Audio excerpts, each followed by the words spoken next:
Hello and welcome to The Late Shift. My name is Valentina and I'm joined here today with Saul and James. Today we'll be talking about Today in History, famous facts, conspiracy theories, movie game, and some creepypastas. So hi guys, how are you doing? Second podcast. How does it feel? Do you feel professional? Do you feel settled in your place now? I feel very settled right now. Content. Yeah. I feel like content to the point of like inaction. Like I will just sit here and ride it out from now. do you feel the same? Yeah. Like I peaked. Yeah. After the first podcast. That's it. I am very excited to not talk about St. Bernard's in this episode because we're bringing in new memes. No. It's a tradition now. Every podcast, St. Bernard's. Or Bernard's, as we kept saying. Also, thanks very much for anyone that persisted to listen to the first one and then a second podcast. Yeah, you persistent fellows. Yeah. I think that when people actually start discovering this series of podcasts, they should be listening to them like from the latest to the oldest. That way they get to see us decline in quality. Wither. Well, no, because we're starting off saying that we've peaked now. Yeah. So later on we're going to be going downhill. So they're going to be hearing is it in reverse, which is improvement. Because they're going to start listening to it until it gets to the stage of us going, we're great. Yeah. This is the best thing ever. But actually, it's become worse and worse. Yeah. So, but ego grow, quality down. This is the. I've got the graph out. Business. We're projecting profits. We're like ego up, quality down. Seems to be what YouTube's all about nowadays. Yeah. If you're really missing the enjoyable, lovely, low tones of Jonah's voice, it's because he's not here today. He's not just staying quiet. He's not just staying quiet and full of rage. I think he's on an expedition. To find the lowest point in Africa. No, he was going to find the West Pole. Yes, he was. Yeah, he just said because obviously Pole. North and South were done. Yeah. So West and East are the next ones. Yeah. And he said East. Why did he go with West first? He said... Has he got a race with the sun? No, the last thing I remember was he watched the movie Go West, and then he just went, yeah, that's great. Yeah. And when I say he watched, he got to just the movie title, and he was like, that's a great idea. He saw the thumbnail on YouTube and went, let's do it. He was like, it's a sign. He just started walking. Yeah. No one told him that, obviously, he might need some form of water transport. I'm sure by sheer force of will and charisma, he may gather the... Have you not seen the water bicycles that you can get now? No. They're like paddlers, but they look like bikes with like massive wings that go under the water for stability, and you can just pedal like a bike, but just that's what he's doing. He's just cycling. Yeah, and some men find their greatness. You never know. He might find a new land. Yeah, he might do. Like America. Despite what the so-called scientists say, that we've pretty accurately mapped the entire planet. The scientists. Jonah disagrees with that. He's going to find the magical West Pole. Geography. It's out there. It is out there. And if people were just willing to, search, and it does make sense. You've got north, south, west, east. I feel like there should be an east and west pole. East and west pole. And otherwise, I'm just grateful someone's I have doing nothing it. to believe in. I'm just grateful someone's doing it, I'm happy that we're not just a group of people that sit down and talk about nothing, that we also have a scientist and a philanthropist amongst our ranks. And an explorer. And an explorer. Quite a narrow market nowadays for exploration. I feel like it used to be such a big thing. People used to do it as a tradition. But, it's underwater now. Yeah. Underwater space. There's no one looking for mole people though. There's no tunnelers. No. There are some Hence conspiracy why the St. Bernards have remained hidden. They're back. But no, it used to be such a big, job. It was a job. What, like people would be like, I'm an explorer, and they'd be like, cool. So you wander off and I steal things from the natives or from the new lands I find. I find things that are already named and important to a group of people, and I say irrelevant, and I put my name on it. Didn't Alex Jones claim to be an explorer? Is that why he's a conspiracy Yeah, theorist? I think he would probably claim. He said, Also, "I'm I an don't explorer." like bringing him into our podcast because I don't want to associate with that, even by proxy. Okay. The reason I brought him in is because there is a juicy conspiracy theory about him that I'll be bringing in later on. Okay, well then we have to associate with him, Oh, so I rewind that. I'm masticating already. I'm moist. It's what level of like meta is that? The man who makes a living talking, basically justifying crazy conspiracy theories, has a conspiracy theory about him. It's kind of like, I like that. Yeah, it's a full circle. It's a full, it's the it's like, Ouroboros. Do you think he just woke up one day and was like, I have a conspiracy about myself? and just lay in bed, just like staring at the ceiling. I said I would love to see a TV show or a film about a world where every single conspiracy theory is true. That would be good. You have these kind of premises of shows like, what if I told you that fairy tales were real? And it's like, oh, fairies and monsters, or like, what if I told you that actually that very specific manga you read was real? Boom, boom. I'd like to see what if I told you every conspiracy theory ever is real, and it's this weird world where which one? Like NASA is simultaneously like denying flat Earth while also worshipping Satan, while also Israel has also stolen the pyramids. The lizard people do exist, but there's also the Illuminati, who are of course Satanists. Kanye West is in the Illuminati. Like, I feel that would be a great universe to explore through fiction. I feel like it would start to unravel very quickly. Yeah. Ancient aliens built the pyramids, but Moses did as well. So Moses therefore was an ancient alien. Yeah. Moses, ancient alien. I feel like I love it. Well, if you look in the Bible, he did live an awful long time. Everyone in the old Bible did. I feel like it's almost like they didn't work it out. I feel like they would just. How long have I lived? I don't know, like 400 years. How long's a year? I don't know. Like, we're just wandering, aren't we? At this point, I mean, we haven't established a calendar. We're just kind of going from point A to point B. So I guess 500 years. Yeah, sounds good. I think I think the invention of clocks and timekeeping in general is very interesting as an idea, because before people just didn't. They didn't bother with that. What's the point? The Chinese did it. It's day. But like once man became Time Lord, and like started selling, because I was in an exhibition in Manchester a month ago where they were talking about how clocks were such a thing. Having a clock was such a thing of prestige. Like Henry VIII had the first clock built like for him. The first city in the world that had a clock tower was Milan. Yeah. So the workers had no excuse not to be at home. And before clocks, medieval peasants used to drink loads of water or mead before bed, so that their need to go to the toilet would wake them up in the morning, and that's how they used I've to tried work. doing even slightly that. later than people had to. You were the person in the town that woke everyone up by tapping the windows. Yeah. So you had someone like who would go around your town with a big stick and just tap on your bedroom window to wake you up in the morning to make sure everyone's getting up for work. But it did pose a question: who woke him up? He never slept. The cock- No, the cockroach. They burn out quick, that job. Because where I come from, we have the to wake you up in the morning, because they say they say that at first light. Yeah. So you're like, oh, okay, 6 o'clock in the morning, Now- and that's why a lot of the earlier alarms used to have that sound associated with them. Yeah. Well, that's the thing. Like when those early alarms. Who found out that about cockerel? This bird, yeah? Not only does it make more chickens, but it also wakes you up in the morning. Useful. Useful bird. Otherwise, before humanity discovered cockerels, we just slept indefinitely. But it's really funny because where I'm currently living, actually, across the road, has chickens and a cockerel. Now, this might not sound like a surprise, but we live in London. Like, this is not a farm town, if that's a thing. My parents being woken up in the morning by a cockerel is a ridiculous thing in London. My parents don't have a cockerel, and they own a farm. They just have So dogs just all about that bark. egg. Yeah. Because what will happen is, like, Do they pretend to be cockerels at least? no, they just one of them will, basically there's only a certain amount of time before 2 German Shepherd guard dogs decide something is spooky enough to wake up like Master for. So it's basically a perfect alarm clock, because there'll be There's a big flaming orb coming over the horizon. to war, and then like they'll get you up and they'll be like, oh, it turns out just a twig blew across the kind of yard. And But speaking of time, I feel like we have done enough introduction for us to move on to some segments of the show. So as we may have said, or we didn't, today is the 7th of April 2018, and I've got 2 interesting stories for you. I've learned from my lesson. I've reduced the amount of information I offer you because you can't deal with it.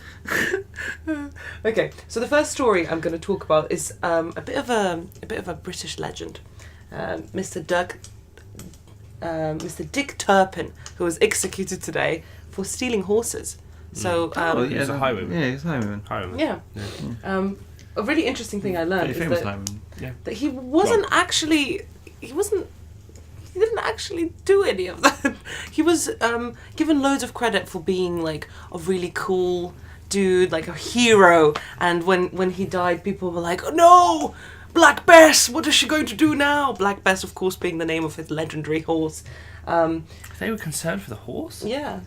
And wouldn't you? I mean, no. If I was a medieval peasant, I'd be like, "Grab that, boys. There's a free horse going." No, I wouldn't, because horses are super valuable. Because I'm thinking nowadays, like when you see when you hear about like old people with like pets, and they're like, what happens to the pet when you die? They usually eat the old person. Yeah, I know. As long as it can sustain them, and then they find new old people to eat. Yeah. Yeah. But I always feel bad for animals. Well, no, like say in the medieval era, a horse was like a Ferrari. Yeah, people, because obviously like fantasy films and shows try to have like everyone has a horse. I like the choice of car there for because obviously the horse symbol. Horse. Yeah, not that meta. I just picked Ferrari because they're red. A horse is like a jaguar. Claws. But so to have a horse and own a horse was a big deal. yeah. And it's why knights, for example, were not dehorsed a lot. A, because the horses were covered in armour, but also because people would be like, that's money you'd be killing. No one wants to kill money. No one wants to just slit the throat of Sometimes you do want to also kill provides money. cover. Yeah. Although that was more later when guns were introduced. But this is the thing, so what people would do is after the battlefield, the knights would obviously surrender because they were men of gentlemen and chivalry. And then the other side would nick your horse. They'd be like, cheers, that's part of the ransom paid off, I'll take your horse. And you just walked home in full armour, just like... No, they take the armour too. That's like, again, that's like having another Ferrari. Yeah. So having the horse and the armour is like, I've got 2 cars because I'm very rich. Don't you miss the times of chivalry in battle when you could do that? Just, I surrender. Here's my stuff, I'm just going to walk home. And he's like, yeah, sure, go. No, because you're then ransomed. So you'd be like, hi, can I walk home? No, you have to stay, because you'd be drinking buddies with him anyway. Like, you stay and watch as we continue to defeat your nation. Chin chin, old pal. So my father's very rich, he'll pay for me, whereas obviously the archers and the peasants just got run over and massacred. Especially the archers, because everybody hated them, because they considered them disloyal. So even their own men would often, knights would like charge over their own archers in anger, because they'd be like, cowards, and they'd be like, I'm just doing my job. Like, I'm sorry, sir. I'm just doing my job. They just charge over them. Yeah. So Dick was really, really hated by people as well, despite the fact that we still remember him as people still remember him as this like hero. So he wasn't actually from York. He wasn't the dashing outlaw of legend, and he didn't own a horse called Black Bess, but he was tried and executed in York for having a horse called Black Bess. So, but I don't have one. No, am I dashing?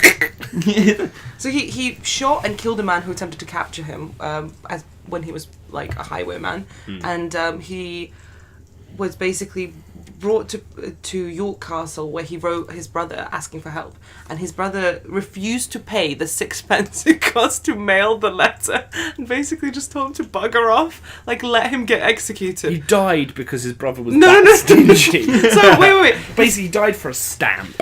So, I mean, at the end of the day, he is just a dick. Yeah. His brother refused to pay. Right. Nice. His brother refused to pay, and basically the letter was returned to the post office. He took the letter that was mailed to the brother, took the letter to the post office. That's how unwilling he was to pay for it. And then Turpin's old schoolmaster had to basically look at the letter and see whose handwriting it might have been. So it was his handwriting that gave it away that it was Dick all along. And wait. So how? I feel there's a step you're missing here. Okay. You're like, Dick wrote a letter to his brother. Yes, he did. Saying, I need help, get me out of prison. Get me out of York. Yeah. And the brother then said, I'm not paying for that, and returned it to the post office. And the post office then turned and went, okay, well, who could this be from? Yeah, who else could have belonged to? Well, there was no return address. He was like, back to the post office. He was like, there's no return address. I assume he said prison. hang a man's I think gallows imminently. I think what happened here is that his schoolmaster used to work at the post office. No, but one thing is the schoolmaster being like, that's definitely from Dick Turpin, yes. Don't know why they called me in. I mean, they've already caught him. It's not like a big deal. Like, it's not like he's sending secret correspondence. Oh yes, of course, because he gave his name as John Palmer in prison. There we go. Sorry. There you go. Apologies. So he was so basically he was taken to York Castle where he gave his name as being John Palmer, but he made the mistake of mailing a letter to his brother, who then refused to pay. His own silly hand. Brother, my brother. John Turpin. Yeah. Different. I mean Palmer. So Turpin, realizing that his brother was not planning to let him out at any point, because once his identity was revealed to be Dick Turpin, he was sentenced to death. Like, there was nothing more he could do. His brother refused to pay anything. So his brother not only didn't help his brother for 6 pence, but also essentially narked him out. Yeah. And got him killed. Yes. So, but Dick was smart. So what he did was at his hanging... It hanging... doesn't sound like you're selling me the whole Dick was smart Turpin thing hired just yet. 5 professional mourners to follow him up to the scaffold, where he put on a show for the large crowd. So his body was... When he died, these 5 people were in such despair that the people were like, "Wow, maybe Dick was actually a person of importance." Did you say a professional mourner? Yeah, professional mourners. That is a job Those are job. This is a job for Okay. Yeah, I'd just be there. I would prefer for my funeral. Yeah, hit me. Not that you'd be, you wouldn't be sad if I died, but I'd need to pay you to be sad at my own funeral. It has to go out of the expenses. So you've got your family seller, and here we have to put this money aside for his supposed friend to fake mourn at his funeral. Okay, we've got to put that aside.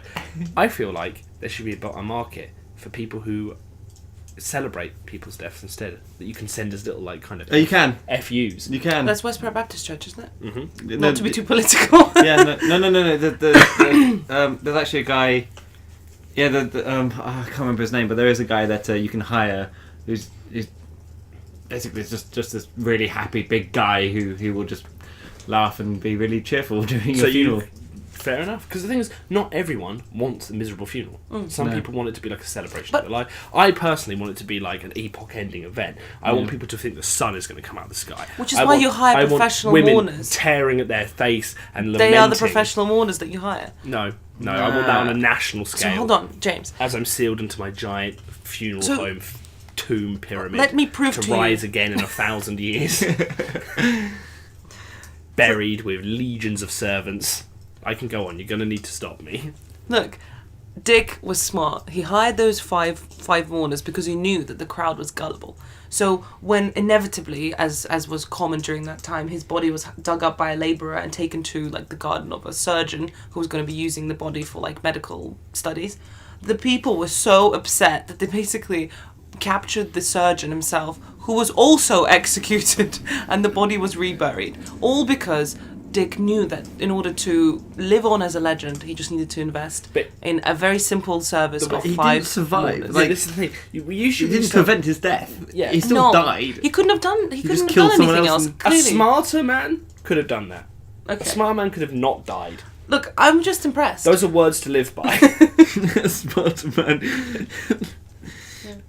So the doctor and the labourer were captured, fined, and he essentially got other people killed. Yeah. He went down swinging. Yeah. That's what he said. Yeah. How smart. smart. Yeah, that's why. No. No, but why be the only one who goes down with the ship?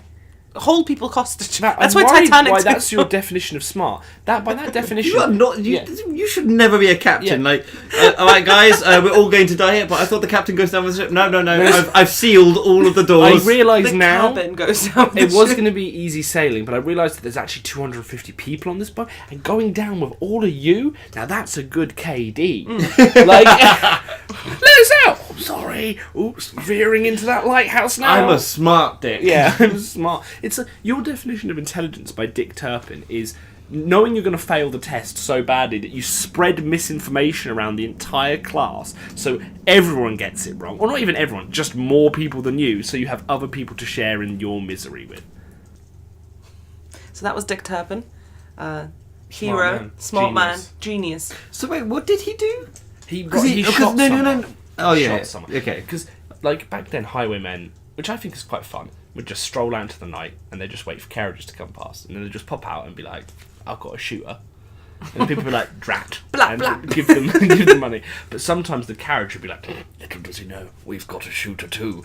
And some guy would like pop out from behind and be like, on your, bam, and get them. And I think Dick Turpin was robbing somebody. And some guy like tried to apprehend him, being like, stop taking my stuff. And Dick Turpin shot him. And obviously murder back then was illegal. Back then. But still pretty. No, but I mean, what I was going to say is murder was always a capital offence, regardless of the sex. Not that he deserved. I'm not saying that like the circumstances meant that Dick Turpin shouldn't have been hanged given the time.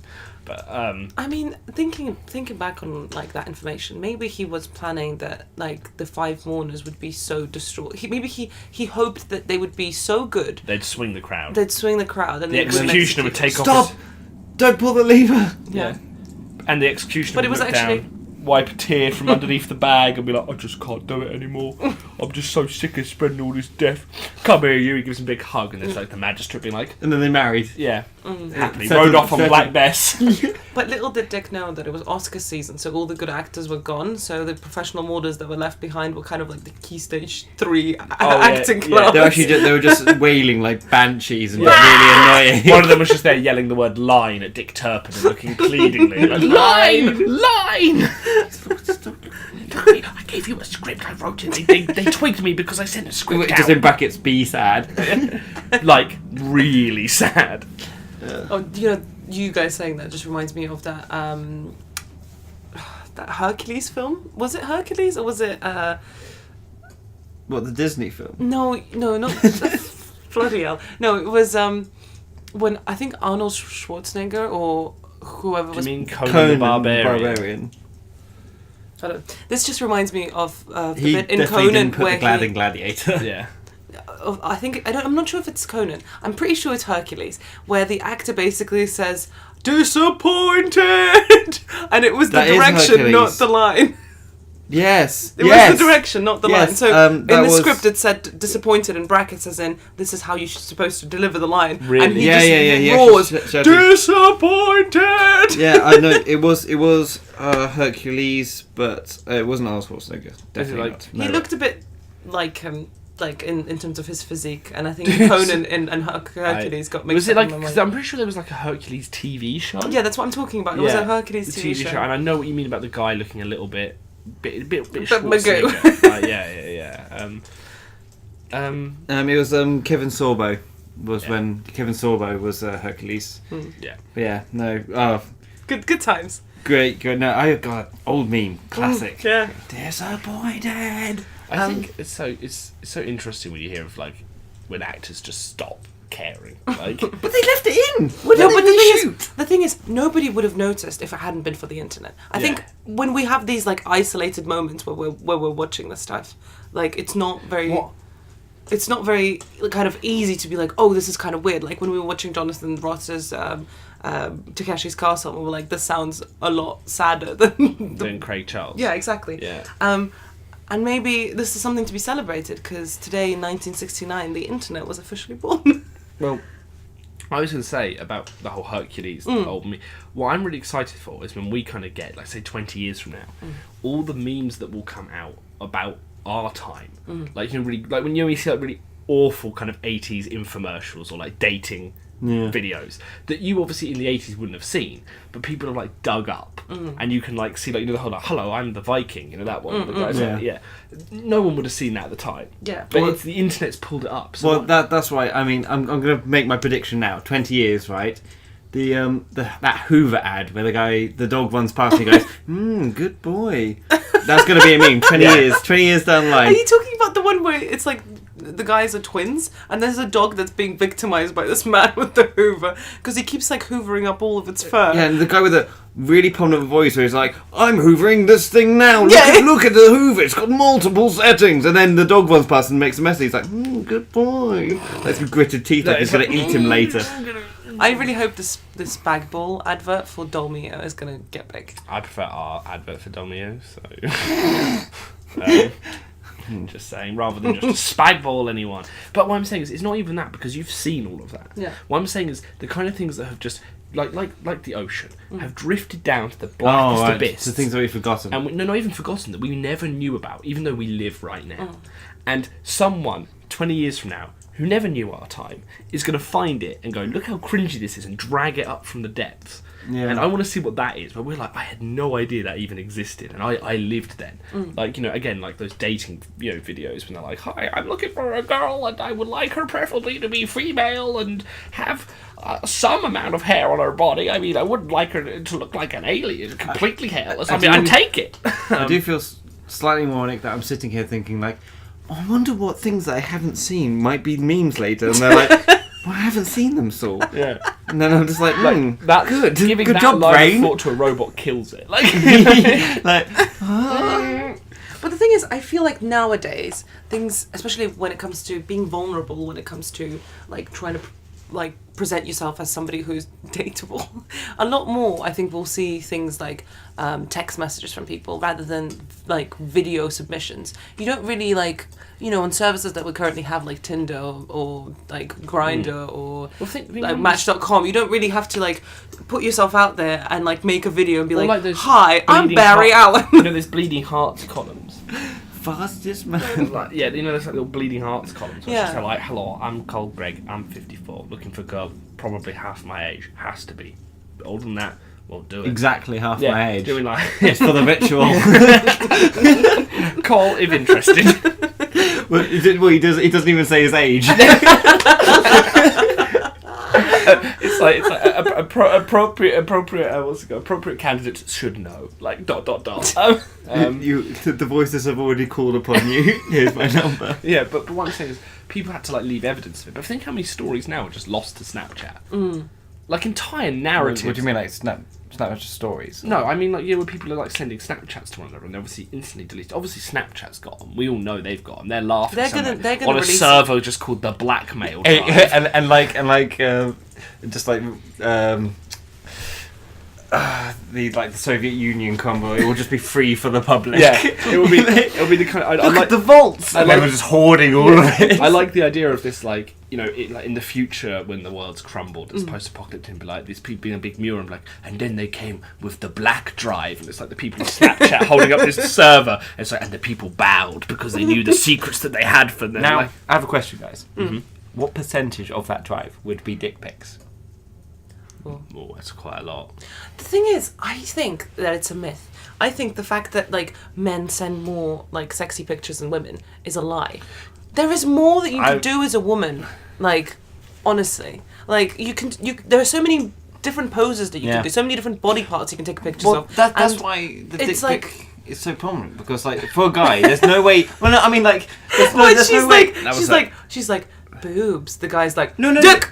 No, She's like.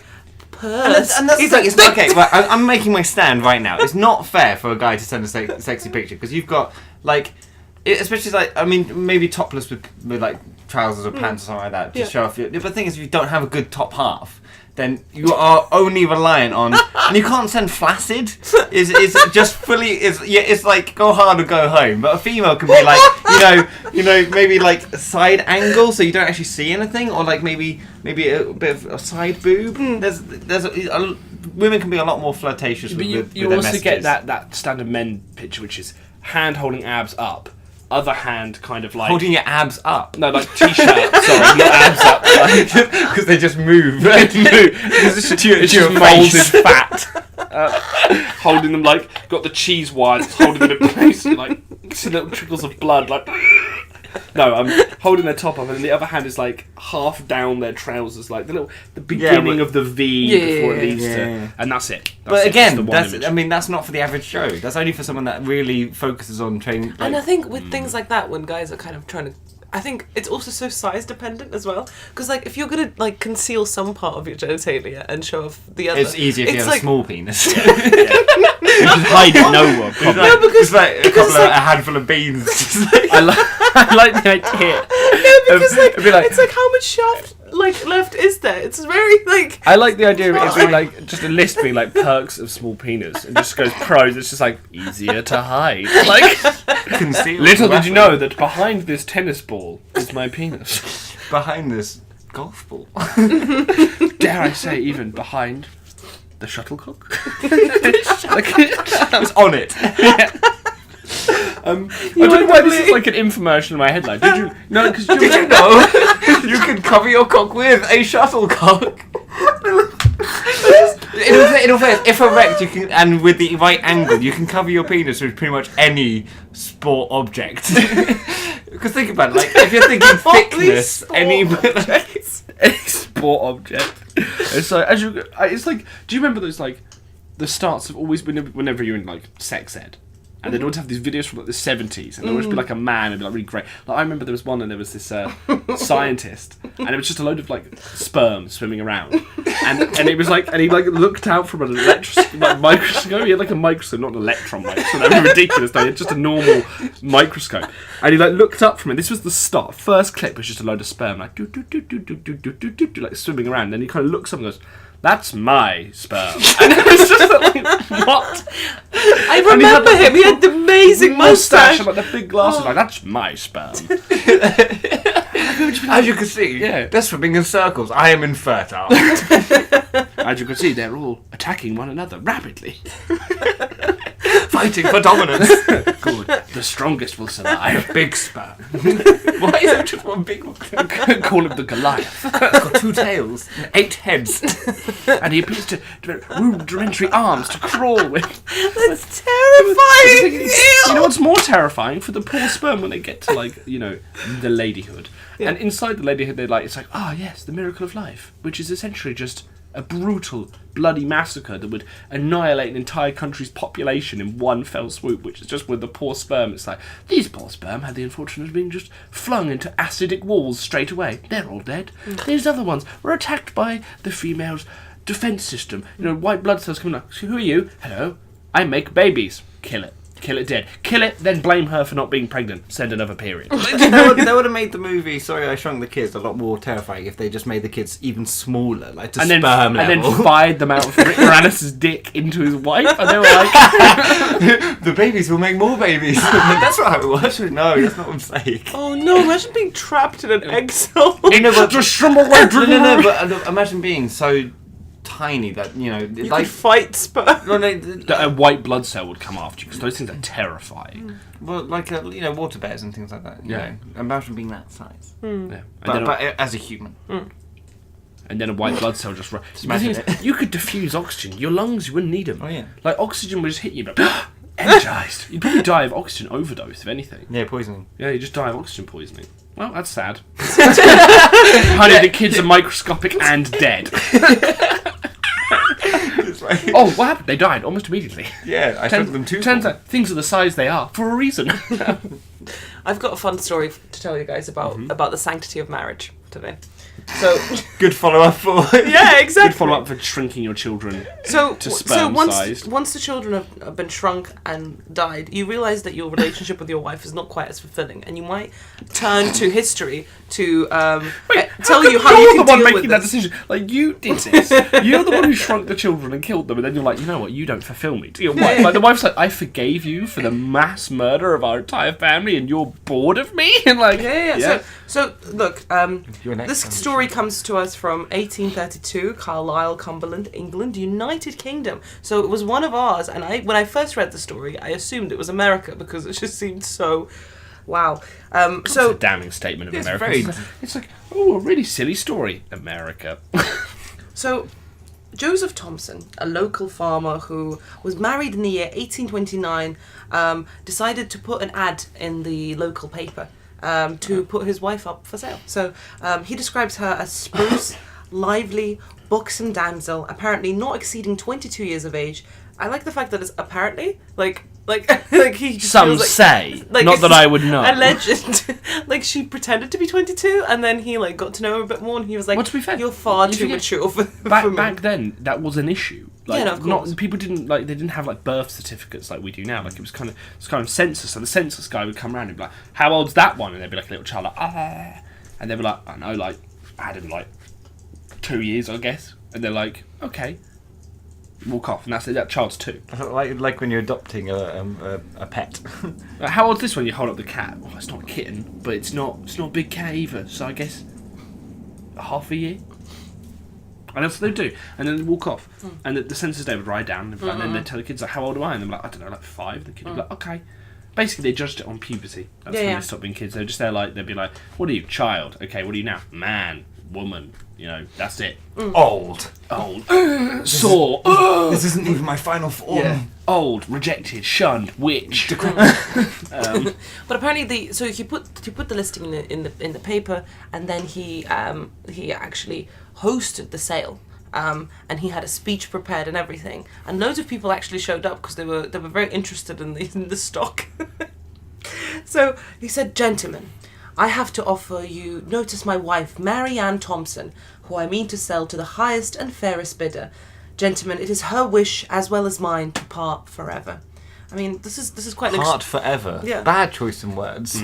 Like, I buy her and then just Animal Farm around the man. So she was described as wearing a rather fashionable country style, and apparently that put her quite an advantage. People were like, "Oh, this is." So people maybe there was some guy there documenting this. Like, I'm only here to document, of course, I'm just describing how everything looks. I'm not here to buy a woman. No, I don't have the money. So, so he continues. "She has been to me only a bosom serpent. I took her for my comfort and the good of my house, but she has become my tormentor, a domestic curse, a night invasion, and a daily devil." Brackets. He's Great selling laughter. her, right? Yes. Yeah, can you say a bit like, I bought this, it was great. I bought it because I wanted it to be a good car. Yeah. Turns out, rusty, no engine. It attacks me, like bits, just sharp bits, just everywhere, and it keeps cutting me, like it's rejecting me. It's evil. Any takers? Gentlemen, I speak truth from my heart when I say, may God deliver us from troublesome wives and frolicsome widows. Laughter. Avoid them. Did he say that? Like, No, disappointed? it's in like, he just brackets. goes, Like- laughter. It was like just in the direction he gave to the crowd. No.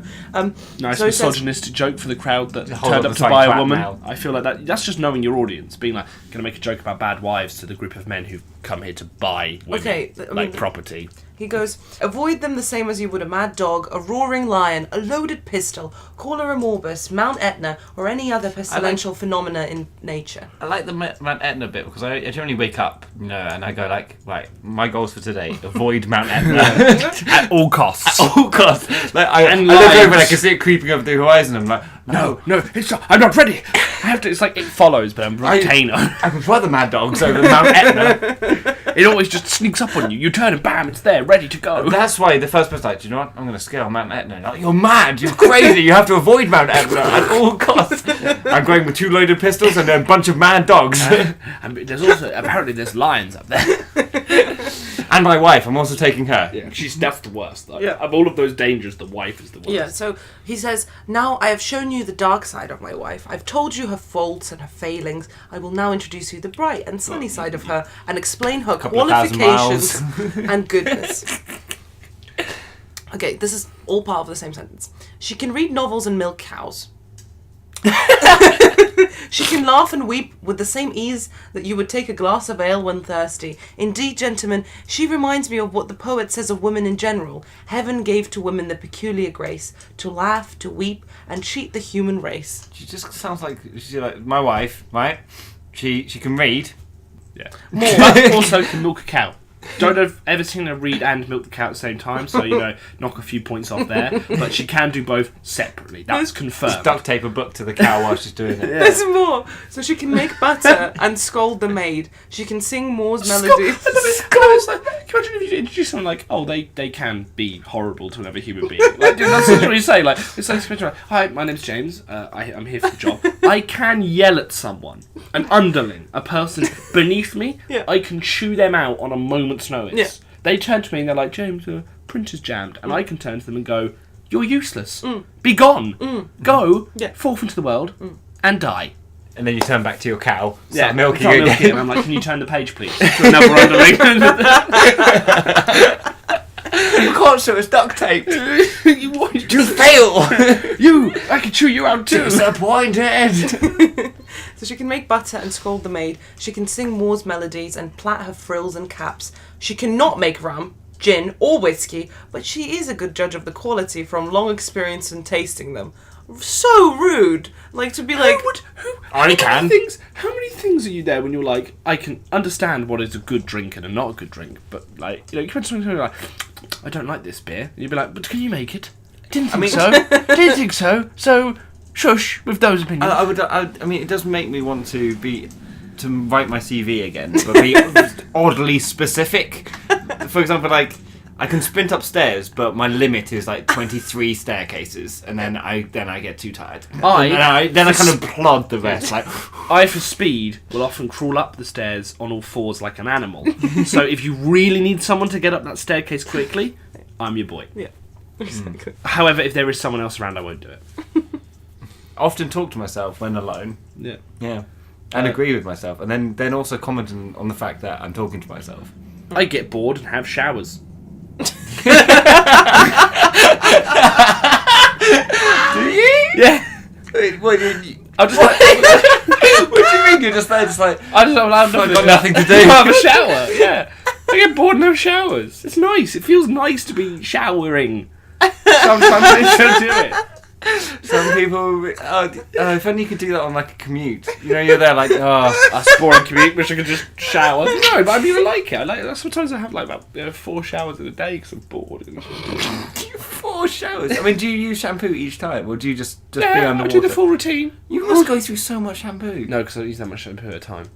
I make it no. last. You are quite hairless as a person. Yeah, I'm very hairless. Like I'm kind of like an eel. This is when tomorrow, just to disprove you, it's like the world's first hairy eel. It's like what nightmarish creature that would be. Especially if it was an electric eel, because obviously it's static. You know, all the hairs would be on end. Yeah, and it would just be there like looming towards you. This is kind of poofy, slithering ball. Oh God. Like that. I think there's no worse. What a weird thing to find out about you now. What? That You just, when you're bored, you just have showers. not all the time. Sometimes like I just run up and down the hallway on all fours. That's the thing. Like, it's one of those things that you know when you find out. It's like the whole stand up or sit down when wiping. When you find out that it's a 50-50 split, and you find out that it's that category of things that when you find out that a large percentage of the population disagrees. Disagrees with you, and you're just like, what's that? I'm willing to let this information get out there. I don't understand why you would stand and wipe, because you just let everything get together. Well, I don't think it's a proper. It's not stand up straight. It's like off. It's like a kind of squat. You're off the seat. No, I kind of lean. No, you stand. No, I stand and then right angle. No, I'm being serious. So I can use minimal toilet paper because I'm exposing as much surface area. That's disgusting. So I can be like, Uber wipe, bam, second wipe. So I did the opposite. And then I put my legs in the air, lean back and part, then do the one wipe. If you're sitting, you've not got you're kind of just jamming your hand in the You do under. No, I'm just saying like you can get more, so you can clean yourself better. Shall we get back to the story and not have another podcast of talking about poo?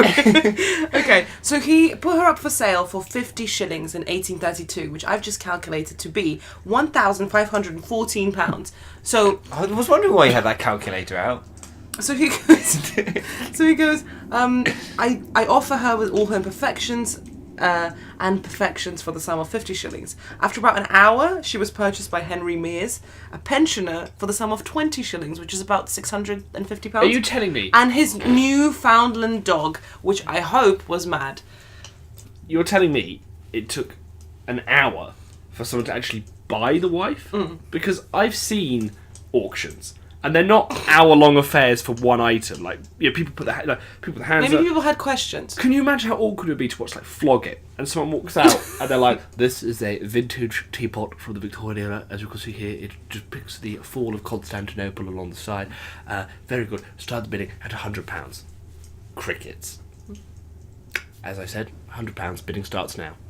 But the thing is, the auctions have rules. Like, when that happens, then they just don't sell it and put it to one side. But can you imagine if they didn't? If they just sat there and they're like, well, we're not moving until someone buys this. £100, I say again. Audience all just silent, like,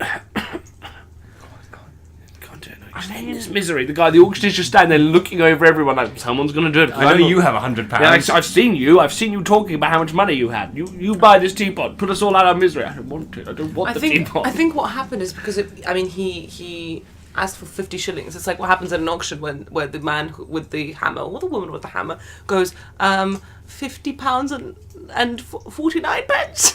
Someone just like, ha at the back. and they're like 49.99. Because it started at 50 and the guy bought it at 20. Yeah. So it went down. Yeah. So it wasn't an auction, it wasn't going up. It was haggling. It was a really slow count. Will someone take it for any amount of money? So guys, I'll give you 20 shillings for it after an hour of him just pleading with audience members. So he shouldn't have gone for the hard sell at the beginning of telling you with all the faults. He should have just said, she's amazing, she's perfect. But then why are you getting rid of her, James? Got a new one. You upgraded your plan and got a new model. Yeah, I changed my tariff. I mean, it's like you always knew that one friend who would just have random electronics they'd be selling. You knew they were nicked or something. They'd be like, "Want to buy a phone?" And you're like, "What? Do you not have that?" I've never had a child. I was playing with random weird kids that were trying to sell me things. Were they your friends, James? No, they're kind of like new. Were they your things? Were you getting bullied? These were friends. I mean, did you just walk past Carphone Warehouse on your walk to school and you're like, "Do you want a phone, mate?" And like, "Look, Jeremy, I know we're friends, but I know you stole it." He's like, "No, mate, we're a shop." It's like, another one of your tricks. One of my friends, Adam, would ring me up on regular intervals and sell me, be like, "Hey, do you want an Xbox?" And I'm like, "I've got one, Adam. You come to my house, you play it." And he'd be like, "Oh, you want another one?" And I'd be like, "Where'd you get it?" He'd be like, "That doesn't matter. System link, mate." Yeah. And I'm like, "Well, you keep it." He's like, "No, I've got one myself." And I'm like, "Well, where'd you get this other one from?" He's like, "Never you mind." I mean, never you mind. Never you mind. I can imagine Adam saying that. Never you mind. Yeah, this is the kid. Away with you. This is the kid who turned up to again, we were playing computer games over like a weekend kind of deal, and he turned up and he had this industrial box. I mean, this industrial box, Monster Munch, pickle onion, and we're talking 250 packs. I'm like, "Where'd you get that?" And he was like, "I took it off the back of the Asda lorry." And it was just like, "What are you doing?" So at some point, this guy was obviously delivering the box. Some like little kind of like Adam ran in, was like, "Oh, get pickled onion, mate." And then it was monstrous, the size of this box, and like waddled off. It was monstrous munch. Yeah, but I mean, it must have just been so funny for that Asda to be there. Like, "Sorry guys, got no pickled onion. Someone nicked them." Like, this child clambered on top. I mean, was this around? Was this doing the rounds, or was it just delivering to the warehouse? I don't know, because obviously I didn't ask Adam. Like, I didn't. He want was to be afraid. I'm just trying to work out timings. Like, was this around the time that stores were doing house deliveries? Yeah. No. And then because you get to a shop and just be like, "I'm really sorry, but we've already charged you, but we don't have your Monster Munch." No, because who bought that industrial? Yeah, that's exactly what I'm Monster saying. Who was just there like, I guess it's already of all the separated, things isn't it? I've bought on my video, I can't wait to get that giant crate of Monster Munch. Sorry, someone nicked it. The one thing the thing that cost me like 100 quid, if not more. I don't think It would. Because think about it, like, you buy a pack of Monster Munch, you buy what, 70p? Yeah. So if you get 250 of those, that's going to be over 100 quid. So you reckon 20 shillings and a Newfoundland dog would buy you a monstrous box of Catch Monster that. Munch? Do you want to buy my wife? I'll trade you. Trade. Big pack of Monster Munch for you, for the wife. And the dog. Deal. And the dog. Deal. No, How many are in there? No, it's the other way around. No, he's like, "I want your Monster Munch, mate. Take my wife." No, I guess we want that, mate. Okay, and the dog. 250 in this bag. And the dog. Take the dog as well. Yeah. Okay. It's How many legs has the dog got? All 4. Okay, deal. Yeah. So wait, bang. Dog. I mean, what else you can judge? Right. So, 20 shillings, Newfoundland dog, the woman gets sold. Her husband takes off the halter that she'd been wearing this whole time, might I add. Throughout the auction, she was wearing a halter as like a horse or an animal would. Takes the halter, puts it on the dog, and then joins in with the rest of the crowd who shout and huzzah as the happy couple, Henry Mears and the wife that had recently just been sold, go off. And they live happily ever after, while Thompson goes to the first public house he sees and spends the remainder of his day there, spending his 20 shillings and petting his dog. That is astounding that was like legal. That She seemed to have had fun. Like, apparently she was pretty keen on it because she didn't like him very much.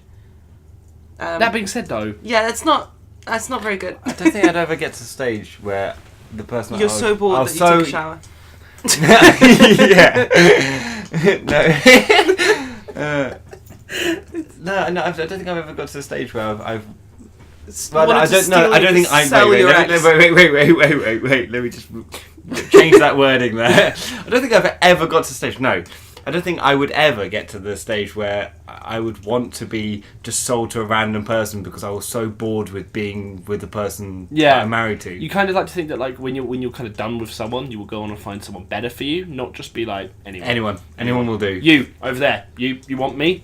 You go on then. Cool, I'm with them now. What do you like? Nothing you like. Right. Although I feel like that would be a very presumptuous statement. Like, imagine if you introduce someone, you're like trying to make small talk, and you're like, "So, what do you like?" And they just want nothing you like. I can guarantee that. It's so rude. All right. Well, I like showers when I'm bored. Same. Yeah, actually, I was wrong about you. I think it's a great point to stop and move on to some famous facts. Famous facts, of course, since you've definitely listened to our last episode, is the segment where I pick 5 people who were born today, and I go through their biographies, and your task as players and listeners is to match up the people with the facts. Okay. Right, so today I've picked kind of an mixed bag of people that you probably wouldn't have heard of, and some people that you definitely have. So we've got 1506, Francis Xavier, Spanish missionary and saint, who co-founded the Society of Jesus. We've got 1652, Pope Clement XII. 1897, Walter Winchell, American journalist and radio host. 1954, Jackie Chan, Hong Kong martial artist, actor, stuntman, director, producer and screenwriter. And as I've heard from James many a time, he's also a singer in China. In China, a lot of actors are singers. I like how you looked at James with the fact and then looked at me for clarification, like, as a singer? So you know this. You know. Besides one of his songs. Yeah. I'm like, oh yes. I am Jackie Chan. And last but not least, we've got 1964, Russell Crowe, New Zealand actor and musician. He is a musician, but don't talk about the music. Yeah. So, first fact. I'm going to say fact. I'm going to remind you of all the people that we've got on the lineup. So we've got put someone away to prison for 10 years and enjoyed restoring relics. So this is a person who put someone away to prison or has been complicit in helping put this person away to prison and enjoyed restoring relics. Is it Francis Xavier, Spanish missionary and saint, Pope Clement XII, Walter Winchell, American journalist and radio host, Jackie Chan, or Russell Crowe? What do you think? I'm going to say Walter Winchell. Whoa. Walter Winchell? The radio host. Mm-hmm. I'm gonna. That would be. I think the Pope's the only person that would have the power to do so. However, I'm gonna go for the Jesus loving missionary. Okay. So James, you've got not the missionary loving Jesus. I love him. No, just his favourite position. It's not a sin if you do it in that position. So, second fact, worked as a construction worker and was involved in an infidelity scandal. Is it Francis Xavier, Spanish missionary, Pope Clement XII, Walter Winchell, Jackie Chan, or Russell Crowe? Worked in... So which industry? Construction. I'm going to say Russell Crowe. Russell Crowe? I'm going to say Jackie Chan. Cool. Right, so this person made a habit of befriending criminals. I'm going to say the Spanish missionary because he was probably friends with conquistadors and they were all criminals. I'm going to say... Who haven't I said? Pope. The Pope. He is best friends. Bring me the thieves. See, and this the is killers. when, like, knowing all of the questions, you'd be able to fit them better. But no, the Pope, he adored criminals. Yeah. Love him. Ronnie, you stealing my plates? Good for you, Ronnie. All of it. I guess they would be cardinal sins. Three guys. This person was outspoken against circumcision. The Pope. Russell Crowe. Circumcision, boys, don't do it. Don't do it, mate. Made a film about it called Gladiator, won Best Picture. It's not about not saying it is. It's all about not circumcising kids. My name is Maximus Decimus Meridius. Are you circumcised my boy? and I've still got my foreskin.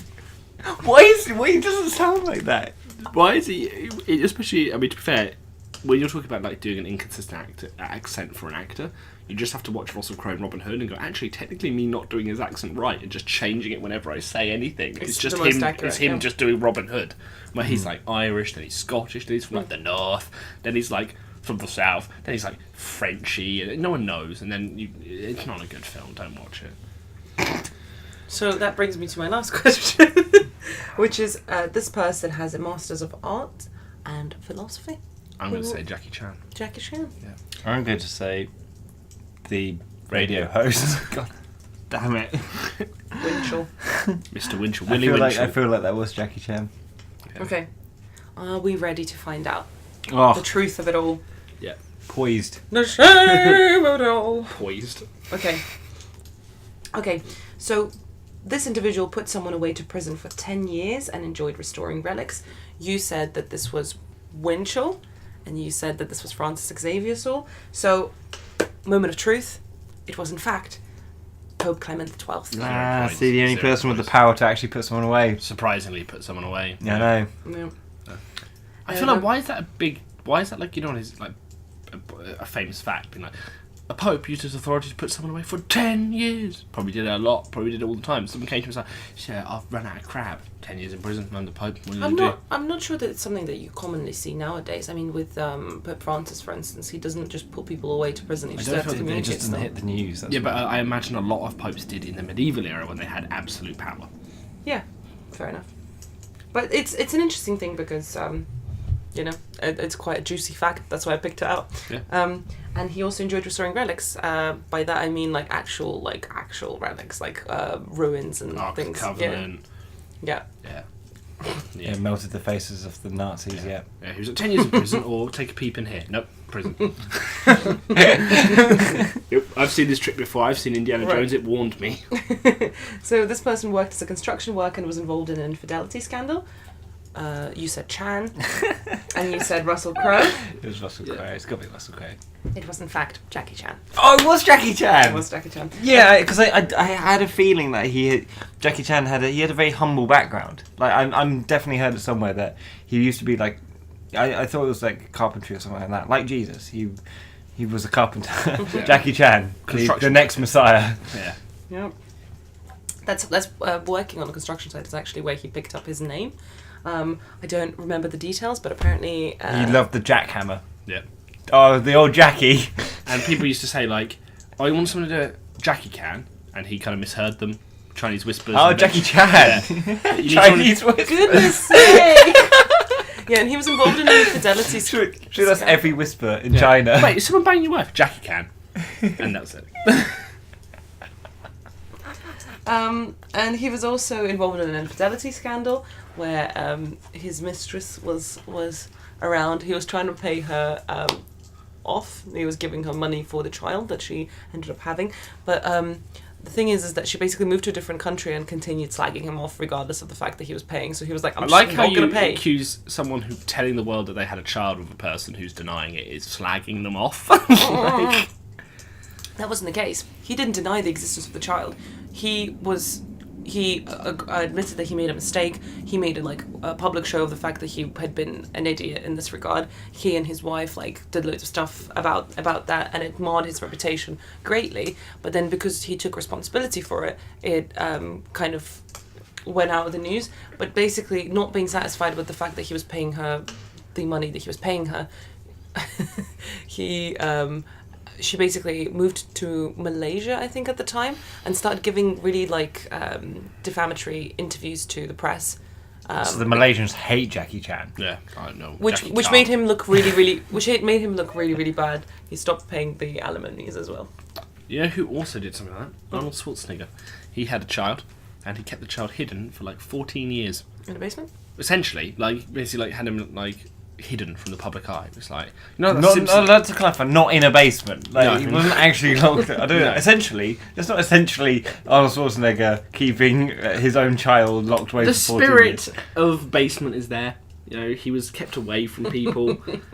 Social isolation. That's kind of a basement of the mind. Okay, James, go on. Yeah, and he did that. He did that too. People kind of forget about that. He was just there like, I ain't talking about it. He just see. Personally, for me, I feel like if I was super famous and was having illegitimate children all the time, I just talk about it all the time. I'd go Genghis Khan about it. I'd be like, yep, I'm going to populate the earth with my children. My spawn is going to be everywhere, like a frog. Like, you're not going to stop me. So next fact is, this person made a habit of befriending criminals. You've gone for the Pope, and you've gone for Francis Xavier. And we've got, actually, that it was Walter Winchell, American journalist and radio host. Winchell basically specialised in celebrity gossip, and oftentimes he got it because he was like friends with all of the criminals. The criminals. Drug dealers. So a lot of like Potentially could be. Well, it could be. he was like really that despised in his circles because basically he would like give away, he would sell his friends' secrets essentially on his radio show, which kind of begs the question, why would you keep being friends with him when you know that he's like... Or just telling him things. Like, imagine if I was just going around being like, He was a walking Daily Mail, basically. Yeah, I write a column about people's secrets. Do you want to tell me your secret? No. And not only that, but you did this to me already. Off the record, though. Yeah, okay, I trust you. I trust you implicitly. When someone says off the record, that's when you know you can trust them. Okay. But he was really... I'm on 0, by the way. I'm on 1. Yeah, that's better than 0. That's infinitely better than 0. I'm just trying to find the specific mention to it. In That's Why the Lady's a Tramp. But basically, I think somewhere within it, the narrator of the song refers to the fact that she keeps up with like Winchell's shows, because that used to be such a there was such a craze for it. He would speak in a really quick tone and be really like, he would give out so much information, and most of it was true. So like he was really, really famous for being this gossip person, and he's influenced loads of obviously other publications to do it now. So Daily Mail, I'm looking at you. You should be grateful to your roots. At least he had the decency to go and at least talk to these people and find out their secrets, rather than just going, these people won't talk to me anymore, so I'll just make up their secrets. Yeah, but basically, the reason I said that he made a habit of befriending criminals, it came out that he was friends with like one of the dons, like in mafia dons, like in his community, and he was like, right, I'm gonna clean up my act, I'm gonna stop being friends with this person, and then he basically made friends with that guy's boss. Like, he just couldn't help himself, like in a different district. So are you his lawyer? My client just can't help liaison with criminals. Just can't help himself. They're cool people. They're cool people, Judge. They do cool things all the time. What did you do last Sunday night? You watched Emmerdale. He blew someone's nadgers off. So this person has a master's in arts and philosophy. You've gone for Jackie Chan or Winchell, as Winchell's already been played, and Jackie Chan also. We're both wrong. Nice. Crowe. No, it was Francis Xavier.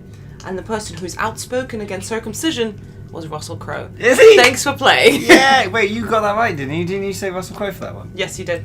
Yeah, we got 1-1. We drew. But wait, here's the tiebreaker. No, I said the Pope. I just went on about Russell Crowe being... Oh, yeah. I got James. 0. You win! Yay. Here's your chance to win it all back. I've got a bonus fact. I don't agree, I'm winning. The celebrity in question, the famous person in question, is not mentioned. But can you guess which person was described as not handsome by their friends and spoke 4 languages? It could be anyone. Could be anyone. Only it happens I'm to literally be. just thinking of ugly people now throughout history, like famously ugly people. I'm like Quasimodo, Oliver Well, it's not Cromwell. necessarily like ugly. It's just not like. Well, 10 out of 10. also, Quasimodo doesn't really work because called ugly by his friends. What, the gargoyles that who was he makes up. hallucinating. Yeah, well, come on, to that level of self-loathing, I feel like if I was up in the tower, Quasimodoing, my gargoyles would make fun of me. They'd be like, "Hey, James looks like I used to just jump off the bathtub." I still love that thing where, like, obviously, it's the real. I think the line when you grow up and realise you're an adult is when you realise that the gargoyles were just gargoyles and they weren't alive. Yeah, and that because they no were one else could all see just them. in his head. Yeah, it was just him. Just it's also a bit weird, but anyway, of Disney to go Hunchback of Notre Dame is a book for children when it's like really not, right? Which I also love when people were like bigging up Frozen, being like, such a good message. It tells people not to fall in love with the first person you meet, blah blah blah. And I was like, boys got taught that with Quasimodo, where quite flatly Disney told you, if you're too ugly, then doesn't matter what you do, she's never going to be with you. Like Yeah. if you turn around and you look like someone's stretched the skin of a ball bag and like put their face against it, you're not going to get the girl. She's going to go off with Captain Handsome despite you saving her life, because she's going to turn around and go, thanks for that, keep your distance. Because I mean, as our basic makeup as humans, generally passing on good genetic Yeah, code is and our Quasimodo. primal instinct. Because the thing is, I can be okay with him being a hunchback. The gingerness, like, did they have to rub that in his face? Like, I think when he was drawn that, no, he was ginger. They were like, let's really do him over. I was actually reading an article recently about what makes Ed Sheeran such a unlikable person now, and they were like, look, it's got definitely nothing to do with the fact that he's ginger, but it's the fact that It's his cameo in Games of Thrones. It was just the way he turned round, being just like, look upon my face and celebrate. And it was just like, and I can imagine being like, and the way the scene was filmed, it was really funny because all the other characters had like loads of lines and he had none. He just kind of glared at Arya like a weirdo, like, can I sniff you? But I think it was really because they tried to actually get him to talk more, but he couldn't act. I could just tell, because all they gave him was like, he just put a stick in the fire. They're like, Ed, you be stick, dude. You'd be like, stick and fire, make flame. So why do people hate him? So basically, the person who wrote this article made the argument that they basically said, imagine it's a lovely, cool summer evening. You're with your friends, somebody's playing guitar, you're just passing a doob around with your friends. You're having a great time. Everyone you love is there, and for no reason whatsoever, Parents. you Pass the spliff. you see this ginger nightmare cuddled up in the corner. He's wearing that long sleeve shirt with a short sleeve shirt over the top of it, and he turns to you and he's like, "Hey, can I have some?" And you think, my God, I hate this guy. I bet I could make him do something really stupid just to have a toke. And then you tell him, start a music career. and then you tell him, go lick the toilet bowl, take your clothes off, flash someone, and he does it and cries. And tell me that story isn't far-fetched for Ed Sheeran. And he's meant to be a celebrity. He's meant to be famous. You shouldn't be able to picture him in such a casual, like, They're humiliated not setting. They're not gods. Literally, this person. You sound like you're like, he cannot be celebrity for he is fallible. Like, the whole point is celebrities all are. James, I wasn't the one that wrote this article. I just thought it was funny that this person's whole, like, the crux of their argument was the fact that we don't like Ed Sheeran because he doesn't act famous. I don't like that he comes, like, to awards wearing his formal hoodie. Yeah. I don't think that's the reason not to like Ed Sheeran. I think it's a primal thing. I think there's just something about his face, which I think scientists will work it out one day. They'll be like, there's a unique combination. I can't put my finger on it. I'm but a mere primal animal. But there's something that just triggers this little part of my brain. He does make good music, though. Attack, attack, attack, attack, attack. Like, you just see him. At least two, anyway. You see him, you look at him, and a little bit of you just want to, heckles go up. You're like, "Argh." You want to just fight him. And I don't really have a problem with him. I'm taking the stance of I don't really listen to his music. Of what I've heard, it's all right, but it doesn't bother me. It's not something I choose to listen to. But also, I don't flat out dislike the man or hate him. I've seen him live in, but I'm not. It was a festival and he was performing and I was with some people and he came on stage. First song broke 2 guitar strings, and he was also late on. He took ages to get on stage. Finally got there. Put out his guitar, broke 2 strings, and they had to swap guitars out, which took like another 15 minutes. He didn't take a spare guitar, so he had to restring. So it seems like maybe that's like no. I don't like how prepared he was. But if you're going on stage, 1, don't be late. 2, take a spare guitar just in case you break a string. You're famous, you can afford it. Yeah, exactly. You don't just sit there like restringing your guitar trying to make small talk. Like, dude, play some songs. That's your job. Yeah, I don't hate him though. I'm going to put a conspiracy theory out there. I think he broke him on purpose because he was going to win over the crowd of his charming personality. I think he did that. I'd have done it. I'm a blink. Oh, actually, I can't play music, so let's just chat, shall we? Let's have a little chat while I restring this guitar.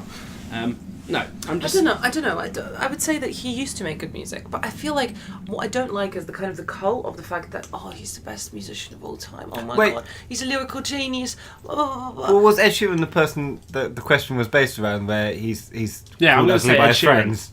Ed Sheeran, called ugly by his friends, called ugly by everyone, sad all the time. Ed Sheeran. Ed Sheeran. Yeah. Well, you're wrong. This was a trick question, in fact, because this fact refers to one of the most famous people in the world who wasn't born today, but was in fact Simon Cowell. Hilary Swank. This person wasn't born today, but they were crucified today. Can you Hilary guess Swank. who it is? The Romans did so many crucifixions. It I could mean, be It anyone. could easily be Hilary Swank. It could be Hilary Swank. Did a lot though. Why did we kill her? I mean, the whole point was the fact that he was being crucified with all the other people, like the thieves Two. and things. 2 others. No, There's 2 others. There's 3 on the hill. So, pals, Two in others. case you've Can't been remember living... what they are. One of them's a thief, and one of them's like, I don't know, he's like, he ate all the jam off of Pontius Pilate's plate, and Pontius Pilate, I said, crucifixion for you. I've told you before. Don't eat my jam. well, so it's a marmalade, not technically a jam. Correcting me? Oh, damn, put him on the cross. If you've been living under a rock or have absolutely zero religious education, we, of course, are referring to Jesus Christ. Superstar. Messiah, Wearing ladies' leader knickers. of the Christian religion. Well, I don't know. That's a very Leader. theological The question. leader The of the- leader? I mean, he Lead. started it, He in a way. He did. I don't Yeah, I mean, yeah, he did start it, because from his birth we He have was the New Jewish, Testament. yeah. No, 'cause he is the New Testament, which marks the transition between the Old Testament, which is Jewish, and then the New Testament, which is Christianity. Am I wrong? So apparently, it doesn't matter. I mean, it's a very I'm complicated not. question. I'm not a theologist, but yeah. Regarding the birth of Christ and the death of Christ, obviously, historically now we're trying to change things from BC to and AD to BCE being before Common Era and CE being Common Era. The problem with this is I was watching a show called Civilizations, in which they were trying to make a real point of being like BCE. This is the new way we say it. We're not doing before Christ. We're doing BCE, before Common Era. And the announcer was like, BCE. Like, you could see him like painful every time he had to like almost like force out of himself. He'd be there like BCE, like every time. But but at one point he said before Christ. Another point he said BC. And I thought to myself that no one almost remembers AD, like Anno Domini, which means in the year of our Lord. It's a very religious calendar. But if I was to go to you like, 1458, you would assume AD until I was like 1458 BC. But like only when you add the BC on the end, like if someone said to you, goes, Why can't you just work in plus and minuses? what 450 minus 451? I don't know. We just But don't. the thing is- I think Wikipedia does. When you, for example, Oh, no, it does Common Era. I'm pretty sure Wikipedia. It's because I BC. could have sworn it was. Oh, no, maybe I'm just going mad because I could have sworn that Julius Caesar was like minus 44. But maybe I'm just going mad and just adding in pluses and minuses. But It's 44 BC. But the thing is that on this website it said that scholars estimate for Jesus' crucifixion by the Roman troops in Jerusalem to be the year 30. But surely, if the time starts after surely it should be 0, no? No, his birth is supposed to be 0 AD, which is just arbitrarily given, I guess. I mean, I guess some people have probably tried to work it out, but it's a very mysterious thing. Okay. But 0 AD is like the birth of Jesus. But this is the thing, it's like, even with the whole BC, CE thing, like Common Era thing, it's like 0 CE is still the birth of Jesus. Like, that's just how we've built our calendar. But it's too late for us to alter it. I mean, Yeah. you've waited over 2,000 years to then go, hang on a But I second. see people joking, they're like, what did they call it before Christ? You're like, what year is it? 350 before BC? And I was like, well, they clearly had their own calendar, you like silly fools. They didn't just go like, oh, before Christ. Oh, no, clearly they just like, what year is it? And they had their own system. I mean, of how calendars. long after the birth of Christ do you think they started using the Pretty newer? sure Because it was the Council of Nicaea. Like, it was about 400 years later when you actually start getting kind of Christianity on the rise rather than just a cult. And like the Romans sat down and did the Council of Nicaea where they organised what was Christian, what was heretics and everything like that. The kind of Old Testament, New Testament were put together famously. And I don't know off the top of my head, I'm just spitballing here, but that's probably around the time when they started coming up with the whole Anno Domini BC dating system, or even after that. The point is they kind of it's based with Christian mindset. Hence why 0 AD being the defining point between birth of Christ. But say if we didn't have Dates. Jesus' birth or death as a reference point, using the events that have happened in our time, the Common Era, right? What would you use as that point? What would you say? This is the time before this event, and this is the time Fall after of this Rome. event. Fall of Rome. That's I what do you'd Fall go of for. Rome. The unification of the United Kingdom and the last Anglo King dying. So what's that? 1066. 1000. Yeah, what? Yeah. 1066 is the last Anglo-Saxon king dying. What about in the 21st century? What would you use? I wouldn't want to start a new calendar, man. We're already this deep in. I don't want to be like, everything before now is... I do have a question. Your original question was the fact that his friends called it... Do you mean apostles? Disciples. Yeah. Yeah, so one of his disciples... Would he refer to them as friends? Yeah, he did. You know it's Peter. It's like, Peter, It's not you will Peter, deny actually. you know me 3 times, and then you will also call me ugly 3 times, which will really hurt my feelings. I believe... Jesus, I don't know him, but he's ugly. And I mean... never met him. Ugly as hell, though. Like, seriously. Don't know him, though. Don't know him personally. So, how many silvers do I get if I call him ugly? Yeah. None, just... Can I call him ugly anyway? Can I throw that in for free? It wasn't either of these, as far as I remember. I believe it was Matthew that 12 said... to choose Matthew from. Yeah, snake. said this. He said that he's not even particularly, notably good looking. I don't know why we follow him. There's something about him that makes us drawn to him. And of course, he spoke 4 languages. That is a pretty well documented thing. Which 4? That's pretty impressive for the era. Yeah, Yeah. no, that's what I'm saying. Like, which... I don't know, because I don't research the show nearly as much as I should. Wait, was Isaiah one of his disciples? Who's sire? Isaiah? Is Isaiah? Isaiah? No. Because the... John, Luke, Paul, Ringo...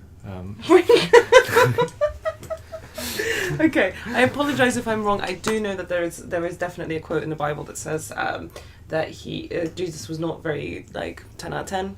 But I like there to was believe something about him. you all know that one friend who never has anything nice to say. Mm-hmm. Everyone knows them. Yes, you. I'm nice. I'm occasionally nice, and to the point where I have to clarify I'm being kind, so people don't think I'm being sarcastic. Which also Which poses just- the question: yeah, if you have to say when you're being nice, surely that means statistically you're not very nice on average. I think people just, expect compliments too readily. Okay, so we all have that one friend, you. Yeah, don't bring it. Don't make it political. But you're not everyone's friend. I'm not everyone's friend. That's Most people, true. most people, not their friend. I can say that confidently. Statistically speaking, most human beings are not their friend. Yeah. But Anyone could say that. Statistically speaking, I'm not friends with anyone. yeah, but I'm claiming it me first. So anyone who's doing it after me is just copying me, and they're even less than your friend. yeah. Enemy. So yeah, rival. Straight away. No, the point I'm trying to say is that I feel like that quote about Jesus is just that guy. They got to the kind of the James friend, if you will, and he was just like, "What do you think about Jesus, mate? Ugly." No, it doesn't say ugly. It says that he's Not handsome. he's average. I like the idea that people would have wondered why 12 men were following this one guy around and would have been like, "Why are you following him around?" He'd be like, "Well, he's gorgeous, isn't he?" Okay, yeah, makes sense. yeah, he's good looking. Yeah, he's great. Look at him. Whoa! We want to like a moth to a lamp. Yeah, but it's like, look, either way, either we're following him because we're interested, or we're following hoping to get some of his leftovers that he passes in this way. I'm selling my wife and a dog. I'll throw in the dog. Luke's there, just like yeah, cheesy queasy, I'll have it. Yeah. Anyone? I'm sorry, the dog, not the wife. Yeah, no, I'm more of a I'm dog not getting kind of involved guy. in that.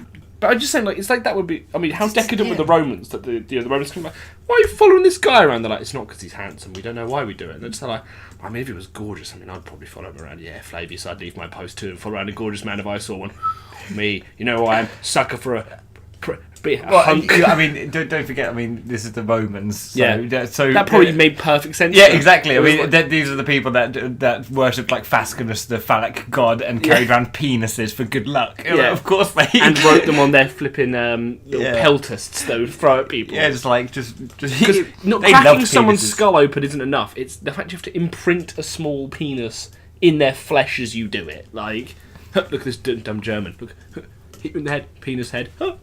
Good one, Marcus. Yep. Nodding.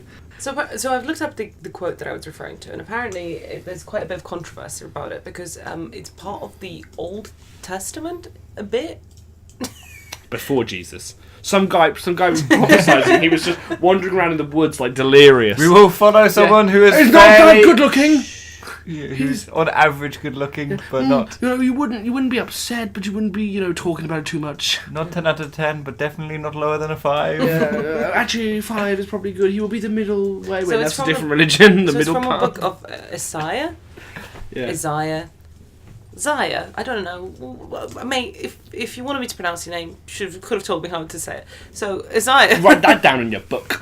Isaiah was a prophet, and his book consisted of 66 chapters, and one of them included just this harsh roast of Jesus' appearance. So I like the idea that he's because obviously it's Old Testament, that it's like the angels came down to him in a dream. Gabriel appeared again because he's the messenger, and he's like, Son of God is not going to be that good looking. And he just disappears again. And the guy's like, pardon? But he will speak 4 languages. He will be fluent. Not good looking. Hard on the eyes. No, not hard. Too harsh and being harsh. I am an angel. I am gorgeous. Anyway, bye-bye. Thank you, potentially male or female angel. Who could or could not appear as utterly terrifying. I mean, The David Bowie of angels. Yeah. was Mary then? I wish Gabriel spoke with David Bowie's accent. Yeah. He does now. He does now, That's like- law now. Yeah. I mean, Jesus, Do not be afraid. I'm here. Jesus Christ is coming. He's going to be average. About 5. Don't get your hopes up for a beautiful martyr. Ziggy away. This guy waking up being like, I gotta write it down. Carry on. Shaking his wife away like, I had the most wonderful dream. The angels told me he's not that good looking. What are you talking about? So that was Famous Facts, moving us swiftly along to our original content segment called The Movie Game. So what the movie game consists Working of... title, may I add. Working title of just what it is, plus game. Yeah, this is indeed a working title. It's called The Text Game. That's it. That's the actual name. No, The Movie Game. So this is the movie game, in which one person, this time is going to be me, for I'm sure you are now tired of hearing the sound of my voice. I'm going to pick a couple of random celebrities, a couple of random words, and a random genre, and present it to my lovely players, from which they're going to have to concoct a film, pitch me a film, basically. I'm going to give them the elements of this film, and they're going to have to pitch it to me. So this is what we've got today. So I'm a producer, and I've realised that Owen Wilson has let his career go, and I, as his friend, producer, and representative, want to find the perfect project for him to come back swinging. I'm looking for something akin to the kind of reconnaissance as in with Matthew McConaughey starring in more serious roles. I want this film to have a perfect part for Owen Wilson that will reinvent his career. Okay. And I want it to feature some A-list celebrities. Okay. To so that we can bring in new audiences, because Owen, he hasn't been in a good film in a long time. Mm-hmm. He has not been in a good film in a long time. So we need to use these young, fresh A-list faces to bring him that dollar. Yeah. So I'm here. I'm listening. Hit me. Right, we're in a day and age of sequels. Mm. Right, or remakes actually, I should say. Right, yeah. Remakes, because like Jumanji, hit film. Why not make a remake that film? Mm-hmm. I'll give you this, right? Mm-hmm. It was a really, really good film that did really, really well, Mm-hmm. and it's definitely been enough time Mm-hmm. to do a remake. Yeah. Schindler's List. Right, so Owen Wilson is Schindler, and all of the A-list celebrities that I can think of will play each individual Jew that he saves. Or Okay. vice- Okay. Okay. Do you have any questions? Yes. Okay. So what's the? Are we sticking to the original story? Yeah, Okay. but obviously... Obviously, I have to say, Owen is... I love the guy, I've loved working Does for him he and have representing the him. range to play Oscar Schindler? That's exactly Yes. what I was going to Wow, say. you saved, buddy. You saved as well. Yeah, how are you going to make sure that the script of the film is suited to his kind of ability? I'm not going to write the word wow at all during the script. At all. But So if I he think that adds- limits it. If he adds it, Redo. I will read I went, film. stop. Stop. Again, more serious. Because there What are... celebrities are going to feature as the Commandant. titular Jews? Oh. Well, it's quite an extensive list, so I'm pretty much just going to battle through Owen Wilson's But Adam Sandler. I mean, he's Jewish looking. Pretty sure he is. Exactly. Jewish. No, he is Jewish. Yeah. Is he? I think so. I'm fairly confident. Okay, so I mean, are you going to change anything about the film Schindler's List other than the fact that you've changed the cast? Well, yeah, it's going to be. I mean, there's going to be special effects. So what?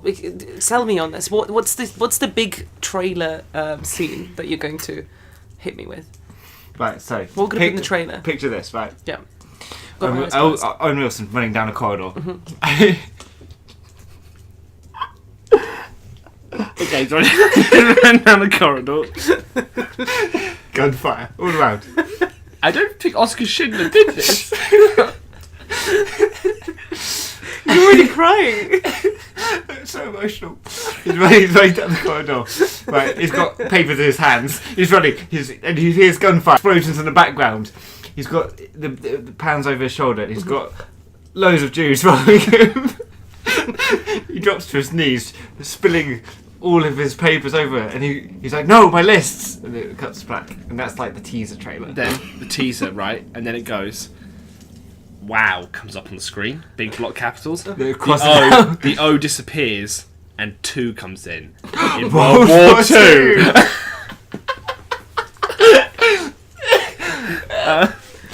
Okay, cool. So how are you going to stand up to that, James? How are you going to? So I had an idea when you mentioned Matthew McConaughey, the reconnaissance, and I thought I want to go back to his roots as well when you mentioned him, which is I want to make, in a similar vein to you, not a reboot but a sequel to a film called Reign of Fire, right? In which Matthew McConaughey, now if everyone remembers, Matthew McConaughey at the end of Reign of Fire, which is a great film, check it out. Certainly not just about Matthew McConaughey trying to kill dragons. He was eaten by a dragon, and it's set in the belly of the beast. And Matthew McConaughey slides down the gullet, because obviously he's A-list, he's big, hot right now. And who's waiting for him there? It's your man, Owen Wilson. He's there, he's like, oh wow, got eaten by a dragon too. We're all in here for the slow digit. But Christian Bale and the woman who, I can't remember her name, I think she just faded away after Reign of Fire. Or should I say went up in ash? Because the dragons. Went up in flames? They Smoke? I don't know. The dragons. Ash. Out of all of those, Ash is the Ash, one that yeah. isn't used. The dragons eat ash in the film. And that's true. I'm not just making that up. No, that's fine. But I'm just not saying even going to contest phrase. that. Yeah. So the dragon actually dies at the end of Reign of Fire, gets his head blown up.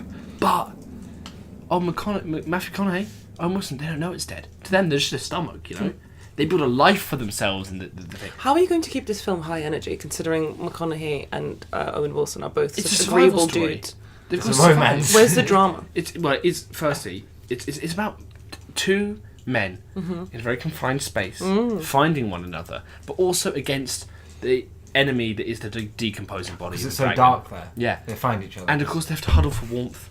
Like they have to fight the kind of decay, like big like, you know, rot is a problem. Food they have to eat without eating each other. So I've got a question. So is there a source of light as this film's happening, or is it all in darkness? Because they are in a belly of the beast, and I don't think they would have gone inside with like a lighter or a... That's where you're wrong. Oh, okay. Owen Wilson, Yeah. he's got one of those little reading lights that you use on a book. One of the ones with the cranks that's hand-powered. So he's there cranking, and obviously that's the point of contention, because Matthew McConaughey's like, give it here. And Owen Wilson, no, but it's mine.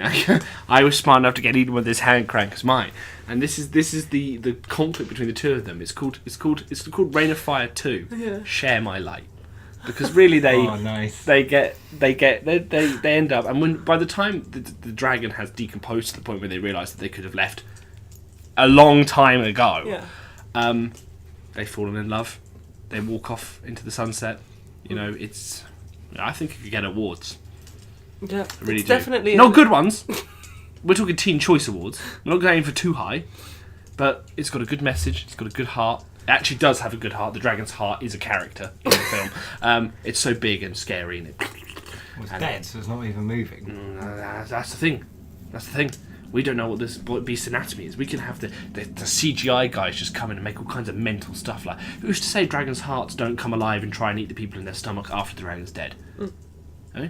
Who says that they don't put product placement in there? The dragon could have eaten a Mercedes. Brilliant. That's some money for us. What's that? A Comcast box, it's eating this too. They could be a whole scene where they're going for all the junk in the dragon's stomach, and we could just product placement it. We could be like, oh look. I'm sorry, I'm gonna have to go with James's pitch because he's so done a really good job of marketing this for us. Well, that's the thing. I feel like product placement would be slightly tasteless, or if I add it to Schindler's List. Oh look, the entire Volkswagen. I mean, that would be the only one that would be probably in the right place. I mean, that's the joke. Can you imagine like just Hugo Boss adverts. You find it. Hugo Boss, Volkswagen. See, it would be. Hugo Boss shouldn't get away with that. All people need to know that he designed Nazi uniforms. Like people are just like Hugo Boss. Wilson opens up a Fanta. Yeah, Done. again. Nazi drink. Yeah, Nazi drink. Which is obviously not what they put on the slogan for Fanta. Because an advert it's like, oh, hey, cool kids drink Fanta. Fanta, a drink for Nazis, made by Nazis. It was because they didn't have any Coke, so the German soldiers used. Which again, I oppose to saying the word Nazi for all German soldiers. I prefer the term Wehrmacht. It's a Wehrmacht drink. You know, gives you the power to blitzkrieg through your enemy's imaginary line or around it. Should I say?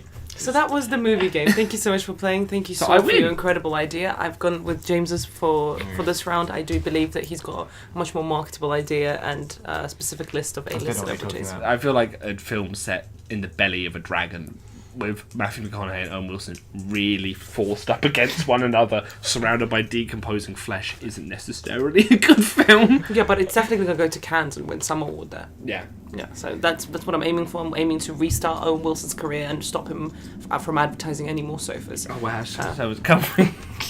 Owen, we didn't pay you for this ad. I'm happy to be here. Yeah, they're actually just filming it, and he just walked in walked in to buy a sofa. He was like, "Are you filming? I'll do it for free." Sit down. Like, oh wow, it's like. Oh, He just says it straight away. He just comes in the room. He's saying it, saying as the door flipping open. Ding ding. Oh wow, sharp. And that was, of course, the movie game, which means that we can move on to my favourite segment, conspiracy theories. A bit biased. Yeah, very biased. Bit biased. It's your segment. Yeah, your it's my segment, and I love it. Sorry. The next one, so. Yeah. And my previous one. Yeah. Wait, which I didn't even host for the first time. Yeah. So, you know, clearly I love it. Absentee father and all that. So we are on to Conspiracy theory. dum dum dum dum dum dum dum. The real world, the world I don't want you to see, man. The world. I want to see the world. Come with me to Conspiracy Cave. Can we hold hands? No, no, my friends will laugh. Someone's watching. Shh, they're always watching. It's a conspiracy Trailer. cave library. Conspiracy Cave. This is my favourite segment because we get to go through the internet and find out some very strange things that people believe. And I thought, since it is our first conspiracy theory segment, we'll start by attacking the man himself, the man who brought conspiracy theories to light, the man who seems to be constantly finding proof for the fact that the government is putting things in the water to make the frogs gay, the man who's accusing Hillary Clinton of many awards. I think he actually accused her of being a demon at some point. Like, not bad person, I mean... Like an actual demon. An actual demon. Like, I'm from hell. Yeah. And a man who's willing to cry at the drop of a hat, and whose show called InfoWars has garnered loads of supporters, both as a meme and as people who actually believe it. So this conspiracy theory claims that Alex Jones is actually legendary long-dead Texas comedian Bill Hicks. So this theory suggests that this is not in fact an accident, but the prominence of Alex Jones is in fact a CIA campaign in order to get ahead of the curve, to get ahead of the conspiracy theories, for which they've recruited legendary long dead Texas comedian Bill Hicks to play the part. So this video was a pretty tough sell. So do you want to do this? Stonewalling us again, eh? Wow.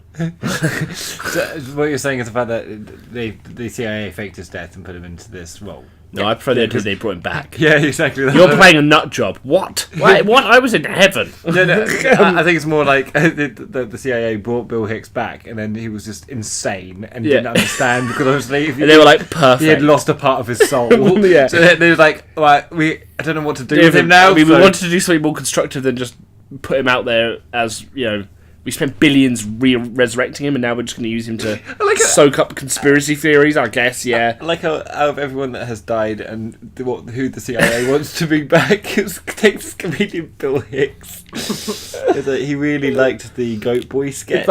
Sorry, the director just found him really funny. I want him back. I got the resources. Who's going to stop me? I'm off the books. Also, can I point out that I love how all of these theories, well, loads of them rely on the idea that the CIA is at all competent. Which is something that is just simply not true. That's the biggest argument unless against, some people would be like, actually, but the CIA just wants you to think that they buy all their information from better spy organisations across the planet and is not basically two left feet tripping over down a staircase. But people are like, no, the CIA is so clever that they put Mr. Blobby in the UK to make children grow up to think that homosexuality was okay. He was mind control. Blobby mind control. I hated Mr. Blobby. Yeah, and that's why you're so homophobic. For the record, I'm not homophobic in the slightest. Wild accusations. It is the conspiracy theory segment. I do like how you had to disprove. You had to disprove that. You're like, I just want to say I'm not homophobic. Mr. Bobby very well may have been a CIA tool to encourage homosexuality. We just don't know at this point. I mean, he was terrifying. What was the purpose of him? But to make kids homophobic. It was all. No, but the point I'm trying to say is it relies on the idea that the government's really competent. Whereas if you look throughout all of human history, it's been, let's say, the Illuminati. When people are like, oh, global new world order, I'm like, have you seen what happens when you try and take complete control of one country? It's really difficult to maintain, let alone all countries, everywhere. And people obviously say, but they do it in the shadows, they're in the secret, they control world economy, and they do all this kind of stuff. And I'm just like, someone would blab. Like when you get people going like, guess who's in the Illuminati? Argument is that people try to blab. And they get silenced. You're telling me that people genuinely believe that Kanye West is in the Illuminati and he has not blabbed. The man thinks he's the glitch. He says this publicly. This is code. Everybody knows. Donald Trump, yeah? Code. He'll tweet about anything. His bin is overly full because he put rubbish in it. Someone else's fault. I don't think he's part of the Illuminati. So what I'm trying to say is, you're telling me that we live in a world. Is anyone arguing that Trump's part of the Illuminati? You know what? The saddest thing about Trump, being elected, for me personally, is that I now have concrete proof that not a single conspiracy theory that relies on the US government's complicity in anything is correct. Because he would have tweeted about it. Imagine if there were aliens in Area 51. He found out about that. Do you not think he'd be on Twitter area like, just saw an alien, lol, did Obama? Question mark. Huh. There's now 2 aliens in Area 51. There was only one when Obama was there. It bred, worryingly, better president than Obama. But the point I'm trying to say is that the birth rates of aliens in I've gone up America 100%. It just split into 2. That counts. They now seem to be able to talk in a language we don't understand and looking suspiciously towards the guard. But the point I'm trying to say is that Donald Trump would have blabbed. All conspiracy theories are lies. We can finally put that into bed. Well, it's like, I mean, even not all conspiracy theories. Any that rely on the US government's complicity in anything. Okay, cool. Let me get through this one before you completely dismantle it. Okay. Because there is concrete proof out there. Okay. I'm telling you. This gentleman, Castle Jennifer Bassett, who actually came up with this theory, and he made a 33-minute video on it. Okay. I'm not suggesting that we watch the whole thing, but here's a summary. Essentially, he's arguing that Alex Jones is such an outlandish persona that he can't possibly be legit. That it has to be some sort of goof or it has to be some sort of conspiracy. So what he's arguing that in the last comedy special that Bill Hicks did, he was talking about how he's ready to die, and this person who made the video is arguing that he doesn't sound like a man who is dying or a man who is prepared to die, but rather than a man who is planning for the future, who's ready to get into the next stage of his life. He's saying that when their hair is parted the same way and they're looking in the same direction, Bill Hicks and Alex Jones have a remarkable resemblance to one another. Resemblance? Yes. Identical? No. Conspiracy theory debunked. I used my eyes. Another thing he said is that their teeth are very similar. He argues that teeth are a thing that very are similar, yeah. not identical. Again, wrong. And he says that the only difference between the two of them is the shape of the nose, which is obviously very easy to alter using a hammer, rhinoplasty, just or a swing hammer. and knock it off. Yeah. But can I point this out? You're CIA, who is apparently clever enough to be like, we need to control the opposition. We need to control the freedom of information so much that we get the conspiracy theorists on our side. So let's use a guy that was blabbing openly about wanting to die and looks just like this person and replace them. You just hire an unknown.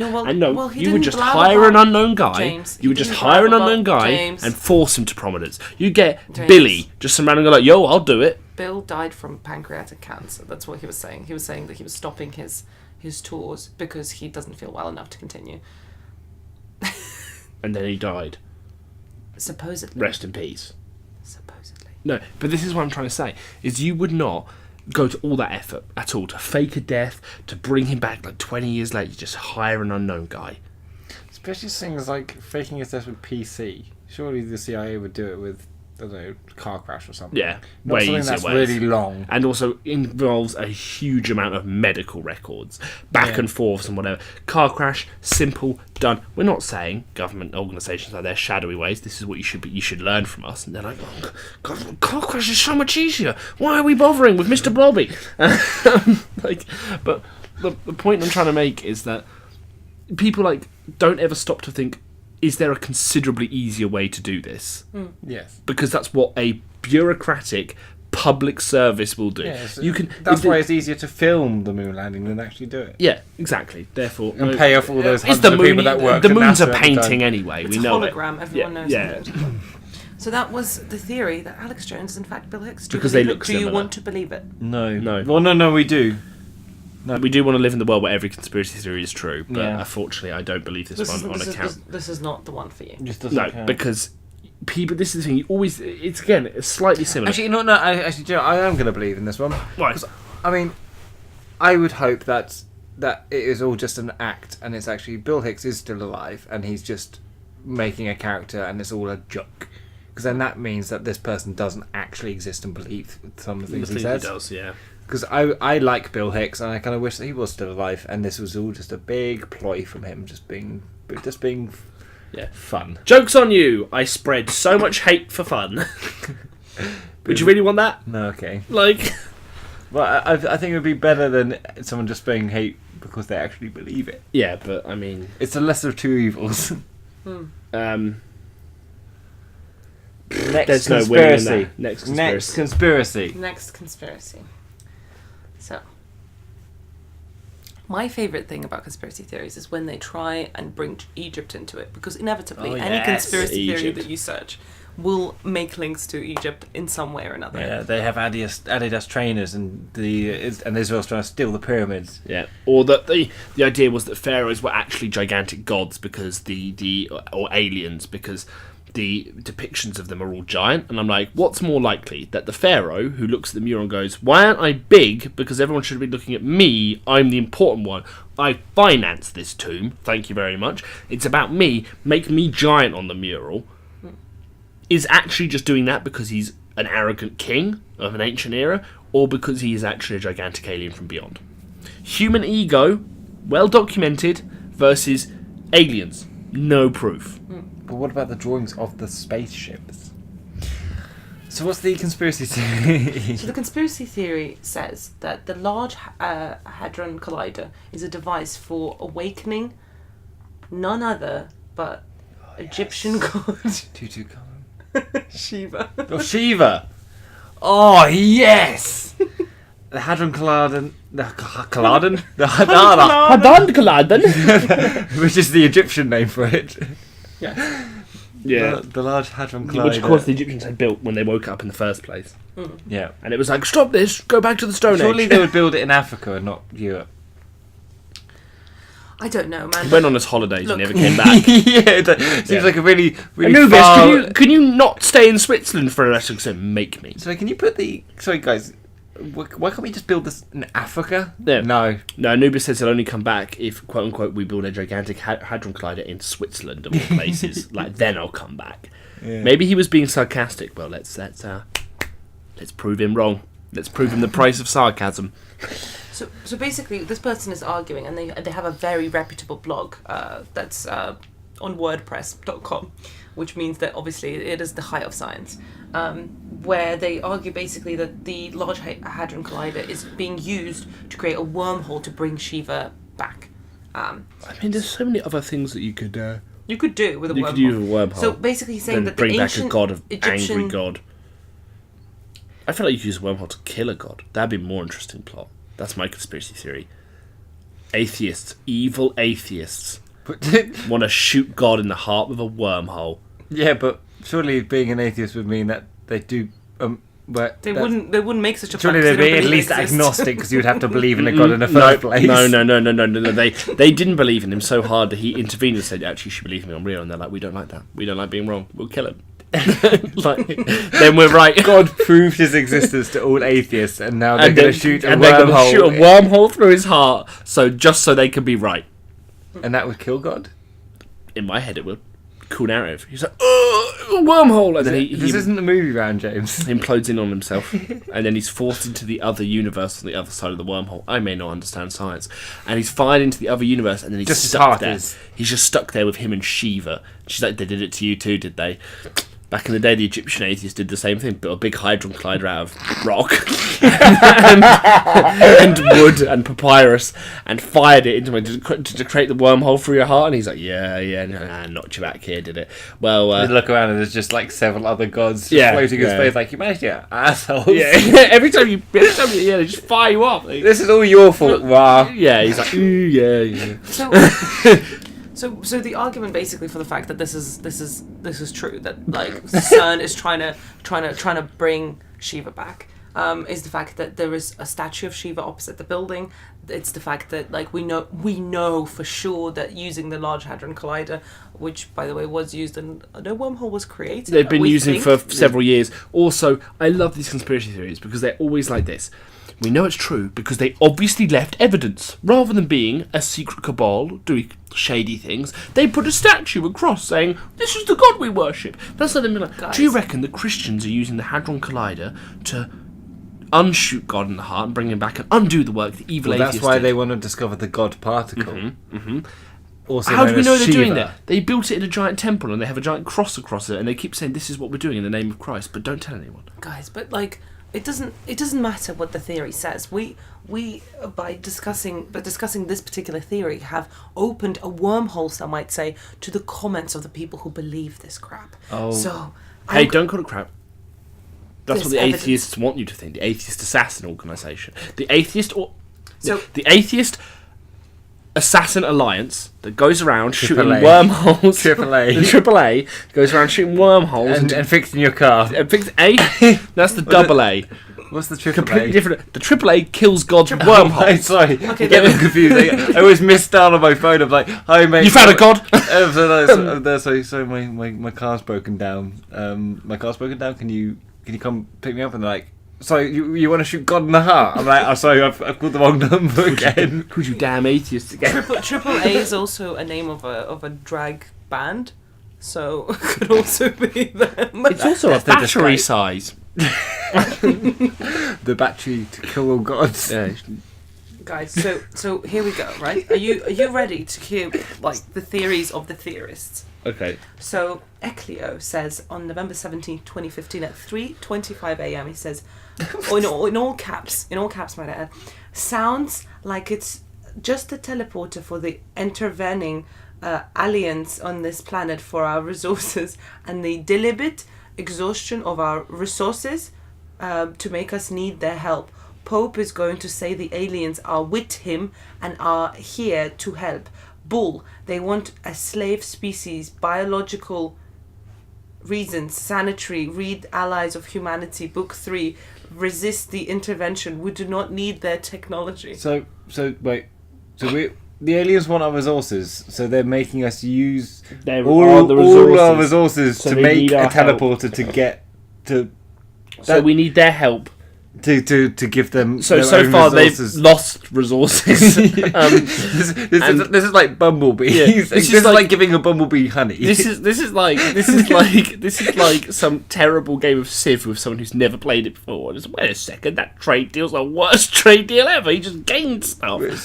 Build a teleporter, so then you'll need our Resources, help. So but you'll you need our all your resources first. So you need our resources, so we can get your resources, and we can make a slave species for Out of each biological reasons. So I mean, already his own comment disproves himself. Yeah. And on top of that, people need to, again, give credit to the aliens. If the aliens are that powerful, just invade. Why would you kind of do all this pussyfooting around? You just invade.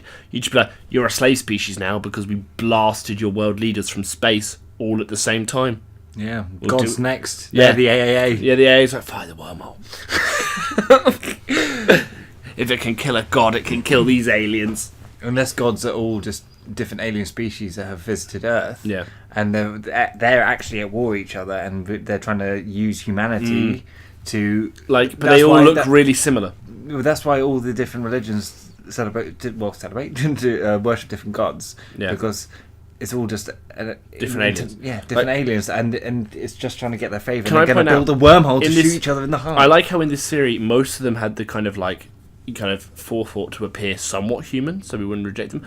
I'd like to see the one that Ganesh was. I'm just going to be a big blue elephant, loads of arms. Do you not think they're going to reject you? Nah, they'll love it. Well, it worked. It did work. Yeah. He's cool, except he got the maintenance job. in Look the at Pantheon. Anubis. Yeah. You have a dog head. They have dog heads, Well, right? actually, saying that, I mean, just look at most Egyptian gods, all different animal heads. Yeah, I feel like it must have been the kind of thing where back in the day with the Egyptian gods and Hinduism, which was such an old religion, the aliens didn't know quite what we looked like, so they were just kind of gambling. So they're throwing in people like, do humans have bird heads? I think they have bird heads. Yeah, they have bird heads. And then we looked at them like, I don't think they... And they come back and they don't have bird heads. And they're like, dog head, you said. Dog head. Send the dog head ones. And that's Sobek.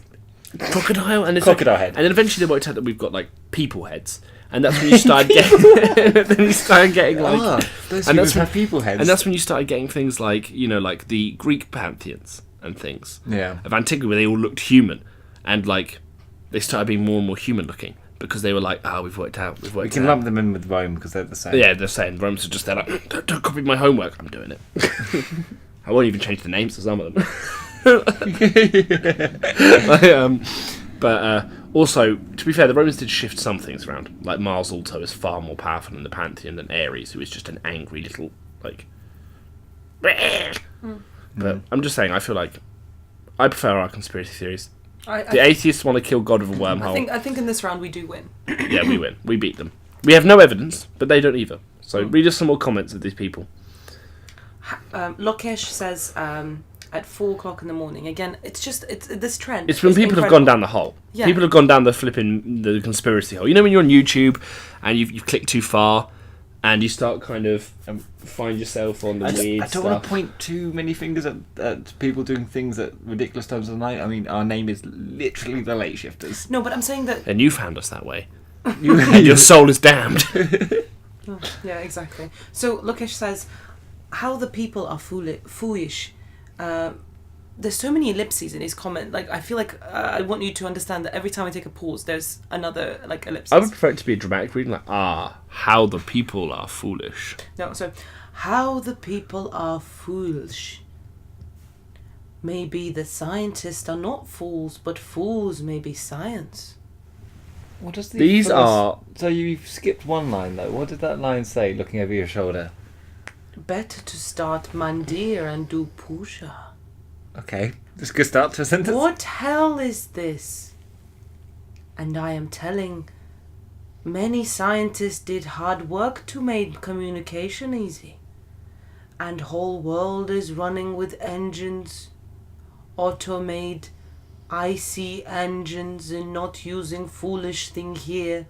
How Mandalif established periodic table. How Noble invented dynamite. How computers and smartphone became to in distance. Be practical. I am one mechanical engineer. If you support the above article... I doubt that. Please I recommend... doubt that this man is a mechanical engineer. Can I just point out? Hey, this is the guy who's going, how did Noble invent dynamite? Mixing chemicals together. It's basically people going, how did they make it? They were smarter than you. That's how they did it. How did someone make a vibrator? I don't think it was aliens that gave us that. Do this makes you go fucking mad. I think someone figured it out. I think someone figured it out. I think someone was just there. I don't think aliens came down and gave vibrators to the planet so that we just suddenly just stopped breeding because they were better. Do you know what I mean? No, I think someone just worked out, made you go, That was it. That was the end of it. Guys, Wasn't aliens. That was your train of thought that you went for vibrators as your No, the one thing that has been invented. that I can't explain. Not. So should we go to a more eloquent comment to finish us off on this theory? Yeah, I think that's good enough. Yeah, I feel like that guy who was clearly a mechanical engineer. Imagine trying to grade his papers. So It sounds like just illiterate. Like in math, you have science. He could also just not be English, James. He could be an engineer. He could be an engineer, but in his own country, and he's just trying to write in English. I mean, you are being very judgmental of someone on the internet for his English language and assuming that he's a moron because he can't speak it. Well, you called me out. I feel bad. Roast me. Let's get wholesome right now, right? So Humphreys88 is the only one who breaks this trend of commenting on this article late in the night, which may be the reason why he has avoided strange punctuation. He's not knackered. Strange punctuation, caps lock, all that kind of stuff. So he commented this around like at 12:25 p.m. So I think he's just had his lunch. He's thought about things. He's mulled it over in his head. He's refueled, and he's like, "Yeah, I buy it." So he goes, my first thoughts about CERN were that the banksters were making money with all the gold bullion under the Lake Genève, zillions, and that the Hadron Collider was just an enormous ruse, 007 style. Switzerland is the watershed of Europe. Why would they, of all places, build this enormous particle accelerator where all the rivers of Europe could be contaminated by a disaster? Lord Shiva is coming through the Stargate, sometimes depicted dancing upon a small corpse lying in the fetal position. Cernua's figurine Tarot Card 21, Well Dancer, Sheila Gig are the same event depicted. I don't believe that to open a Stargate it's necessary to build a Hadron Collider. The 22 cards themselves are a pictograph instructions on how to open the Stargate, in addition to also alleviate the matter and to bring fire down from heaven in the sight of men, which trick I believe to be prerequisite for opening the Stargate. The real keys of the tarot have been scattered through all the historical decks up to Rider Waite. They were turned into the game Tarocchi. 76 cards and fortune-telling were invented by the Tzaddik Jesuits to attract away from what their true purpose is around the time of the Renaissance. Thoughts? I have no idea. I have no idea what he was trying to say. I thought you said that this was the eligible one. Yeah. No, sorry, legible, not eligible. Like, I like the fact that the Hadron Collider was an enormous ruse 007 style. I like the fact that they have all the gold under in Switzerland in the ground to make money with it. Like, no, they've already got it. You know, like, if they've got all the gold, and also if they have all the gold, like it's safe. You can sell that gold for money. Yeah, like that's how money works. Like, not that gold is already and its own right currency. Yeah, and that taking all of one substance and hoarding it. Also a currency that doesn't fluctuate generally. Like, I really like. We've got all the gold, and now we have all the money. I really like the fact that Switzerland's also the watershed of Europe because all the rivers congregate. Yeah, like the literal watershed. Yeah, it's just, and the fact that Shiva's going to come back surfing on a dead person in a fetal position, like that's dramatic. Like that's an entrance. I'll give you that. Like if I'm a god and I'm coming back, you better be sure I'm coming in skating on someone dead in the fetal position. Yeah, but in my head, Shiva's quite big. So would it be like one under each foot or... No, it's like flip flops made of dead, curled up humans. Comes in like with this horrible squeaking sound. Sorry, oh Lord and God, why are you walking around dead us? Where did you get them? Just one person on each toe. I like the idea of these legendary historic tarot cards. Like, what was that all about? I like. I was like, why would they build Hadron Collider when their tarot cards easily depict how you're meant to open the Stargate? Yeah, I've done it before. Like, I talked to Shiva. Where do you think he's getting the dead fetal people? The idiots who keep opening up too soon. He's like, no, make a Hadron Collider, then do it. For now, you are my shoes. Okay. That was conspiracy theories, and I'm going to try and bring you some extra fresh ones next week, so stay tuned. Which means that it's now time for Saul's segment. The best segment. The worst segment. Allegedly. Creepypastas. Saul, what do you have in for us today? Well, I've got some tasty I've got some tasty pastas. Maybe we've got some pappardelle, we've got some linguine, and we have I Sat on the Bus. We're down in the basement where the spooky things are. Creepypastas here. They're not very scary at all. Written by troglodytes, living in the dark. And that's the theme song now for the creepypastas. That is being used 100%. We're down in the basement where the spooky things are. Creepypastas here, they're not very scary at all. Written by troglodytes, living in the dark. I like how you refer to them as troglodytes. Right, okay. So, creepypastas. We have some good ones today. We got, as I said, we have some pappardelle, we've got some linguine. We've got fusilli. Oh, do we rate them now, or we just like that's a penny? And we have this is a penny. Oh, this one. If this is called I was called I sat on the bus. I sat on the bus. Mm-hmm. Yeah, I sat on the bus. This is a level of penne for pastas, which I don't know if you know our arbitrary pasta rating system, but it's not very high. Not very high. Not a penne. You don't want a penne. You want at least fusilli or above to even be in a chance of getting in the plate. Yeah, exactly. Plate. I mean, it's not like squid ink pappardelle, but Or tagliatelle. I like tagliatelle. Tagliatelle is a good one because it's thick. And you love the thick. If I can have just a block, a block of pasta, like the dough. The old Italian woman making the pasta has the dough. I stop her. She goes through. I just put the block in the cooker, and I'm like, that's the pasta I want. Yeah, slow cook it. Yeah, big. Anyway, so and then you put the food inside the hole you've eaten. Okay, and now cue spooky music. Mm-hmm. Mm-hmm. I sat on the bus. Probably written by a kid the same age. Boom, burn. I sat on the bus on my way to school, listening to music and paying little to no attention to other students. At one of the stops, my mind snapped back to reality. My neck hurt. No. I looked towards the small house. Tommy's house, I thought. A hand slipped through the drapes of the window and waved the bus driver to move on. He's sick, I thought. Tommy, little shit, trying to get out of school.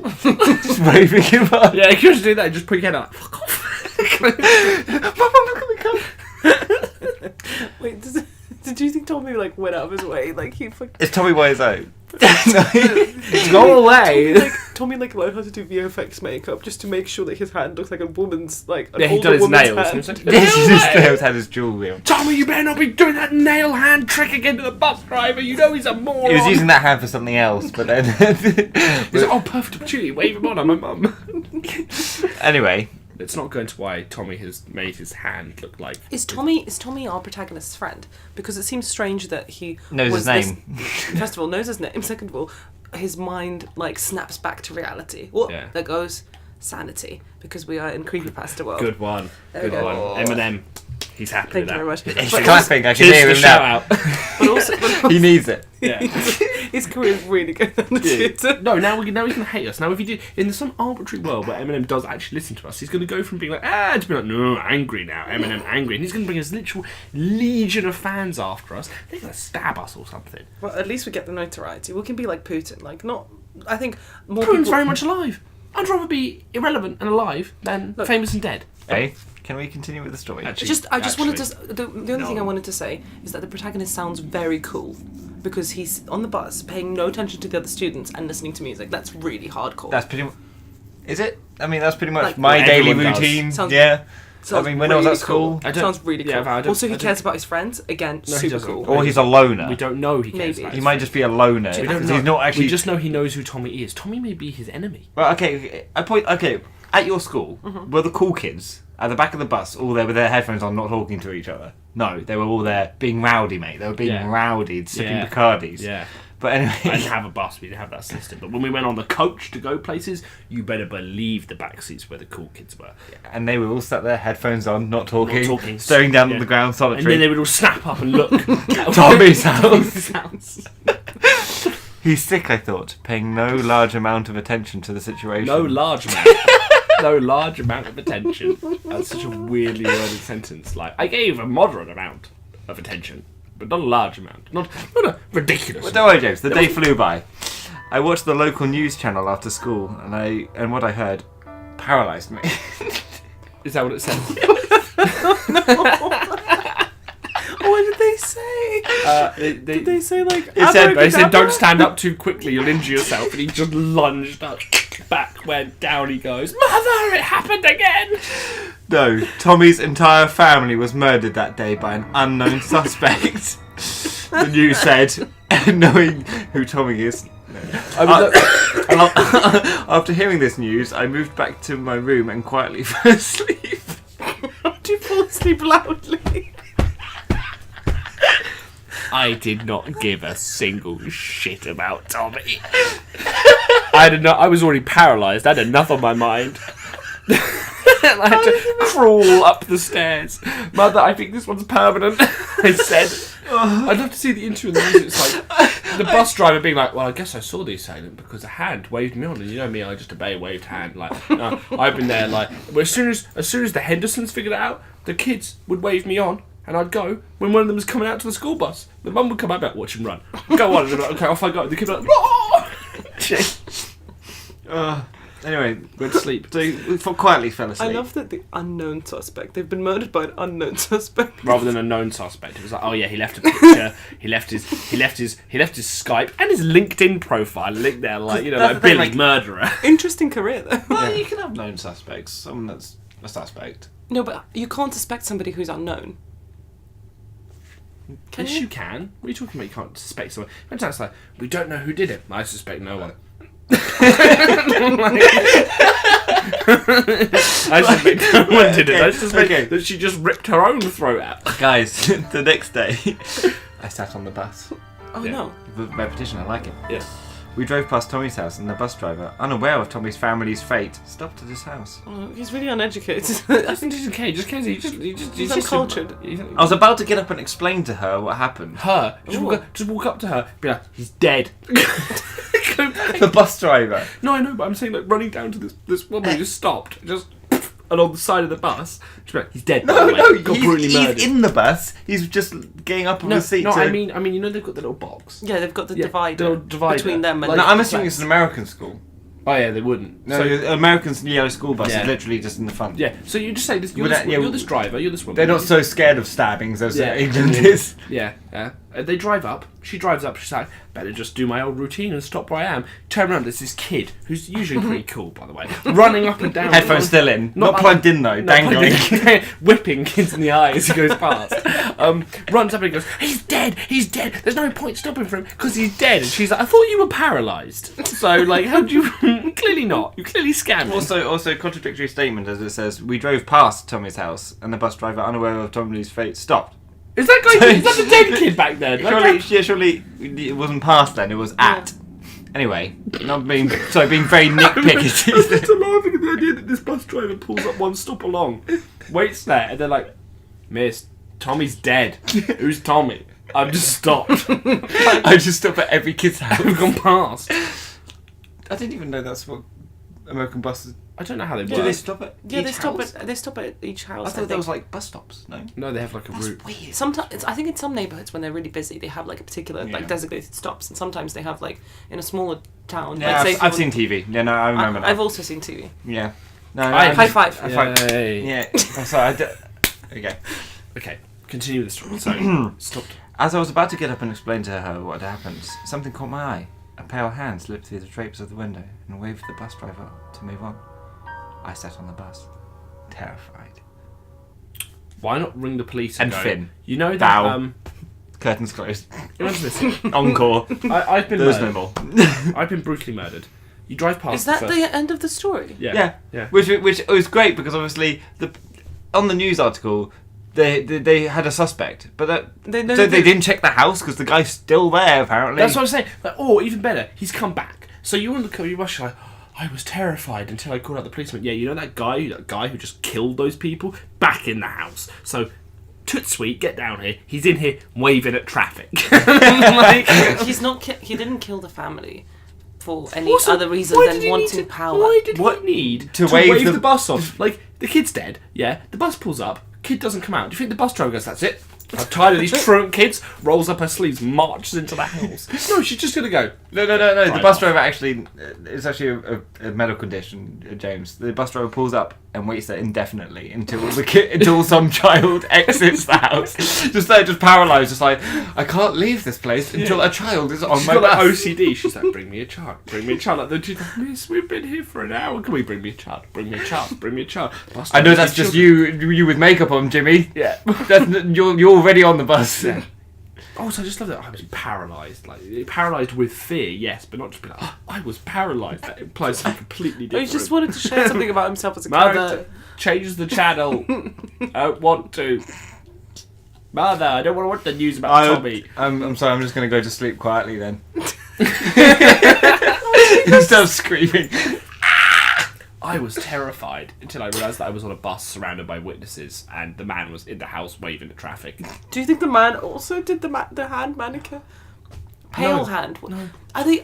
Sorry, I'm just trying to understand. This creepypasta. Are Also, they implying that it's crime, How quickly do they think paranormal, the crime or- scenes are wrapped up?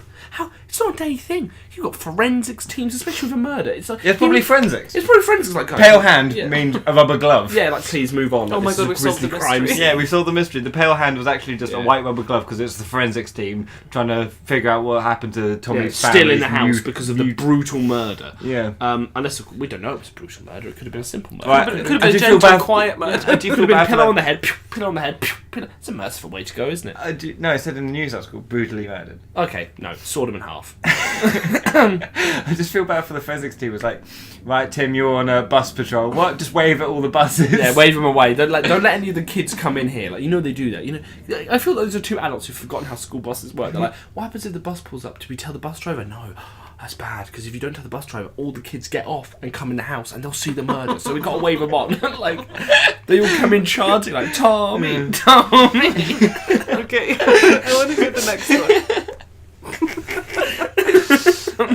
Right, okay, the next one.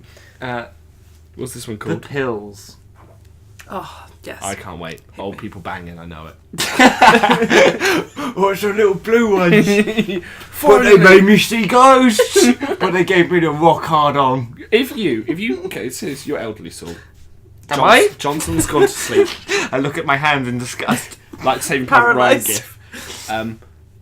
You have to take Viagra. Yeah. Would you take Viagra still, but it made you see ghosts? Yes, I would take Viagra just to see ghosts. I mean, If he's an old man that requires it, that's an easy way to see your friends. I just like the idea that Yeah, I like Yeah, it. it's good, Yeah, it's good, and it's I really want to see when I'm you want- banging a girl. I want to have my friends cheering me on. do. She can't see him though. She's not on the Viagra, so they're just then chanting in your head, and you're there like, doing it, boys. What was that? Nothing. And it can be really dark as well, because especially like, say if your mate died, right, and then you're banging his wife now because she's lonely, like you He knows. And you can see, and I can see him, and I'm there like, yeah. What are you gonna do? You're dead. What are we Fling Can the we- clock across the room in anger. Or make a floorball squeak. Yeah. Or scratch water in the something. pipes. Anyway, the pills. My husband had been a godsend since I got sick. My doctors were really stumped at first, but I figured it out. The doctors prescribed me a medicine to take every 6 hours. It's supposed to help with the pain. Suppository. I like that she says, my husband's been a godsend. The doctors couldn't figure it out. What he was doing, like, he was just so Why? lovely. He's just such a nice man. Like, I mean, I wish I could be with him. If you let me continue, my husband is an excellent nurse. Oh. I think not literal. He doesn't have the qualifications, but he's just looking after her. But it's better than that. At first I hated wait, bet that one. At first I hated to have him do it. It's The a suppository. It's It is gonna be suppository. suppository. Absolutely. Come on, honey. 6 hours are up. It's time to right up there. I can do it myself. No. I'm a good nurse. I'll do it for you. Just make sure we get it right dosage. Are you sure that's a pill? You sure that's a pill? Doesn't feel like a pill, honey. Yes, it's very soft and small. Oh, it's getting harder. Try groaning.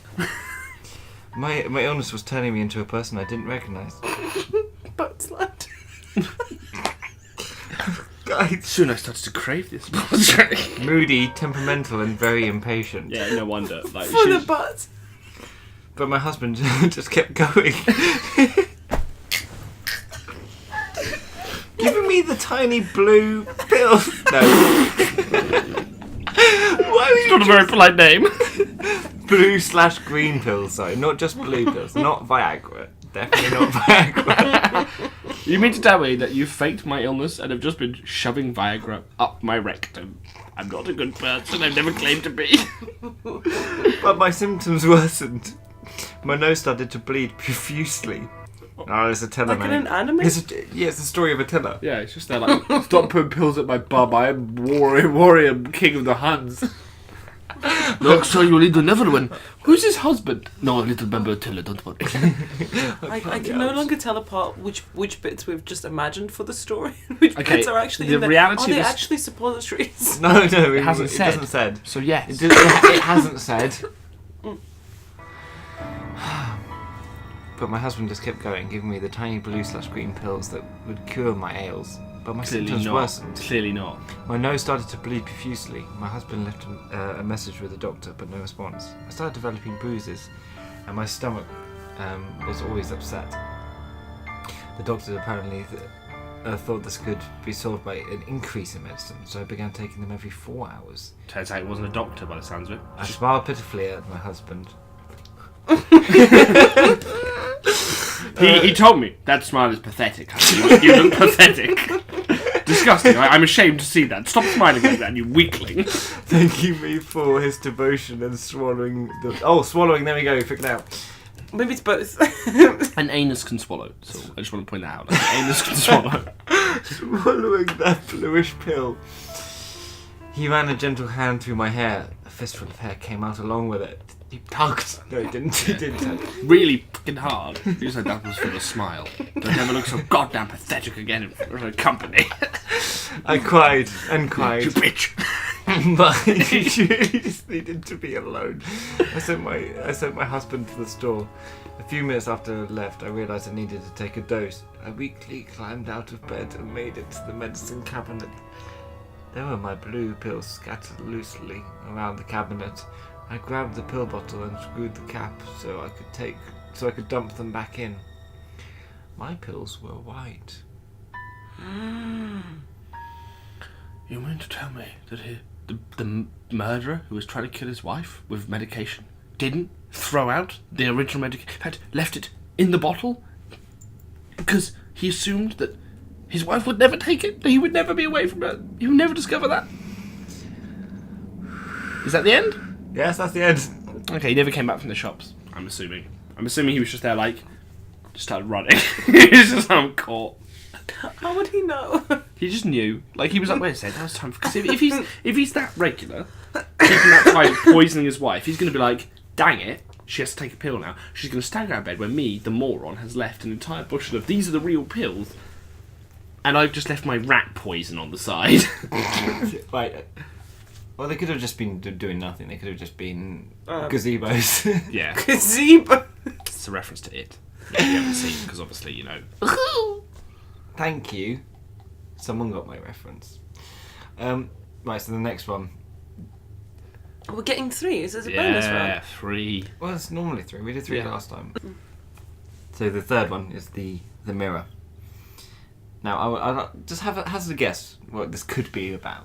Haunted mirror. I think it's about a guy who walks past a mirror and sees himself for what he's allowed himself to slip into. Pitiful smile. He looks at himself and he's like, "You fat, disgusting mess! Like you have let your mental illness just rule your life and dragged you down to this. Look at you! You're wearing a T-shirt that references Batman v Superman. You didn't even see that film. It just hides a massive dig at your yourself. fat body." What the fuck, James? They got really dark.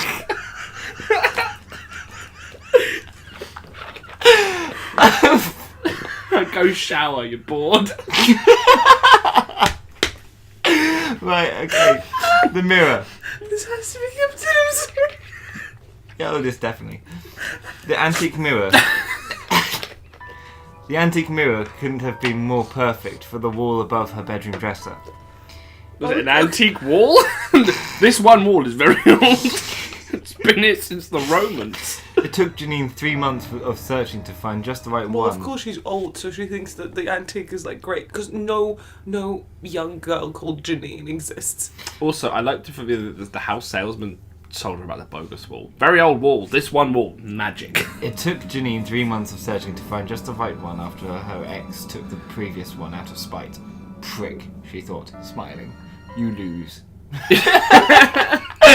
You took my crap IKEA mirror. Yeah. I got a new dank mirror. I spent loads of money on it. I spent 3 months finding the perfect mirror for the perfect wall, and you just got the one that was the default one. Haha. I mean, my mirror is so much better because it's got a different frame. Yeah. And it's bigger, I guess. I guess that's the only thing that you can improve about a mirror is size. I mean, I guess you could be able to... Clarity? Joke's on him. Clarity? No, it could be one of those bendy mirrors that makes you thin. She's like, I'm always thin in my The one eyes. that you get like in a... Yeah, when you go to Fun like, a fair. public bathroom. Oh. We had two very different things in mind. Fun fair, I'm thinking like, with the weird warpy mirrors, and you're just thinking a public bathroom. No, because- you just go to public bathrooms and you just say, looking good, James. You're looking very thin today. You're fucking that's- Superman versus Batman. I prefer you, public mirror. My home mirror is spiteful. Angry at me. Right, that night, her Kindle on her lap, a glass of wine on the bedside table, Janine relaxed against her pillows, engrossed in her latest novel. Well, he didn't take the pillows. No, he took the mirror. Took the mirror. He loses. No comfort for you. Sleep on that mirror. You lose. Her phone rang and she checked the number. It was her ex, Randy. He wasn't Randy, that's his name. He was old, though he was Randy. Her eyes rolled Janine and out Randy. of her skulls. No, her eyes rolled as she disconnected, not in the mood for any more drama. Did she say disconnected? Yes. What type of phone is she using? Like, and how did she know it was Randy? Like, was it one of those, like, this kind of digital, like, it's an landlines? old dial that she just unplugged it from the wall. Yeah, because you do get those like landlines that have got the digital display. But that's really she turned it was just there like Randy. And she was like, just like ripped it out of the wall and was like, disconnect. You don't want to talk to him. I'll pick that up in the morning. No, just hung up. Yeah, not just Or just declined. yeah, press the red button. I think that maybe they're also like there might be like Asian exchange students because a lot of like Asian students like to Are called take... Randy and Janine. No, because Yeah, very because Asian they don't names. have a. I mean, Randy Chan, the son of Jackie Chan. no, because Janine Chan, because daughter of Jackie. I lot- just a Asians lot of really them- love those hard R's. What the fuck? Okay, cut this whole shit. Wendy. Randy Chan. How are you today? My middle name is Rudolph. Rudolph. No, but what I was trying to say is that like there are websites that help like Asian students pick their like English name, and a lot of, Rebecca. and a lot of them, a lot of them don't actually realize that some names are like just not fashionable anymore. Like I don't know, Grace or like I don't Janine, think Grace is unfashionable. Why can't they just stick with their original names? because Why do they can't, people can't pronounce it properly. Right, never mind. So Randy and Janine. Yeah. Not in the mood for the drama. Then, out of the corner of her eye, she saw the shadow move in the mirror. The only light in the room was from a small lamp on her bedside table, and she got up and went to her new purchase. At first, everything seemed as it should. If you saw something move in your mirror, would you be like, time to go in for a closer look? No, but usually, most people don't want to get spooked. So when they see something weird, they justify it by being like, "Oh, there's a moth that flew past my lamp. That's probably why the lighting was weird." Like, I don't know. Yeah, I was at Anything. work Also- and I heard scratchings, and then the light flickered, and I just went like, it's probably just coincidence. And I put my boots on and left. It was Yeah. like, When I went outside to have a cigarette one time, I was outside and I heard noise, and I thought to myself, That's Randy. I don't want to deal with that. And I walked aside, and then I thought to myself, I do I'm wanna a do video it. game NPC. That person was just being stealth killed, and I was just there like, huh? And I just walked inside because I didn't see him. Maybe that's Yeah. Must have been the wind. Yeah, They're all must just have been my they're- imagination. Yeah, they just don't want to be stabbed. Yeah. Right. So Also, get out of bed. Can you imagine if you saw a shadow in a mirror yeah. and you were in bed, you're ready to sleep, I did like Quietly I sleep. could like turn, look, and I could see like Beelzebub himself, like, and I'd be there like, you're gonna stay in that mirror. James, not everyone is like you, and as soon as their head touches pillow, is oblivious to every surrounding. No, but what I mean is, if I'm in bed and I'm comfy, it's gonna take a lot more than just a shadow in a mirror to get me up. Right. At first, everything seemed as it should, but soon an image formed of her ex-husband sitting on the bed holding a gun. Not hers.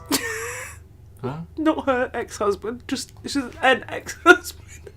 How can you tell that he's? Oh no, of her ex-husband sitting on the bed holding a handgun, what? looking agitated. Look, what a bitch. It's going to take a while to I finish. prefer if he was looking happy. He's just like, I love my new gun. I'm gonna take this in the Oh yeah, divorce. I got the old mirror and you got a new one, but I got a new gun. New gun, dumb bitch. Her eyes widened as she turned around, but no one was there. When she turned back, the image was gone. It's not finished. I know how most creepypastas could have ended just then. Yeah. I sat on the bus. Finished. No, I was scared. Terrified. Paralysed. Suppository. As a person who believes in premonitions, Janine called her ex back, but there's no answer. Can I just point out, it keeps changing from like in a monologue, first person to like Janine was doing this. Ha, loser, I thought. Do you know what I mean? Yeah. It's like It's the mirror's influence. it makes you bad. Who's your bad writer? As a person who believes in premonitions, Janine called her ex back, but there was no Good bit answer. of info dump there. As a person who was racist, Billy was racist. Just thought I'd mention that right now. He also wanted tikka masala, but couldn't pronounce it. Hence the racism. She dialed 999. Sorry, no, she didn't. She dialed 911. Oh, good British indoctrination. I know. I looked She at. called 999 and got nothing and was like, I'm American. I'll try 121.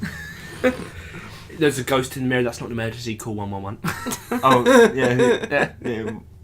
Or 181 as well. Can you do? I don't You know. can pretty much do a combination of any three numbers and you'll get the police. Yeah, but the non-important police. Like Yeah. the night shift, they're like, yeah, mate, what do you want? I'll be there in 40 minutes. Yeah, I'll be there. Yeah. I'll be there. Or not, actually, yeah. No. Anyway, that's a different It's story. not an emergency, mate, you're fine. That's a different story.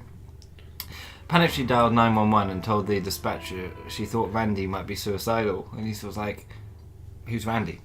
And she said, I'm Randy. No, she told that Randy might be suicidal. He was a prick, but they had history. And she didn't want to see him kind? like this. Huh? What kind of? Can I just point out that, like, if I say Val called me up and we were going through a divorce and she'd nicked my mirror, yeah, like, I'm like, okay, Val's probably gonna not dealing with this well if she's come home just to nick the mirror. Like, I know she's gone off thinking this is a massive win, but like, you lose. I got a new antique yeah, mirror. but wait, and then I get a phone call from her. I'm like, I don't want to speak to this. Like, I go through a bad. I mean, she did disconnect, rip me out. And then I see in the new mirror a premonition of her blowing her head off. I'm going to be like, you know what? I've already made my bed. She's already dead. Like, she clearly killed herself moments after she called, and I ignored her. That's the way things are in the world. Back to bed. Oh, will you be excited because you can get the mirror back? Yeah, 2 mirrors.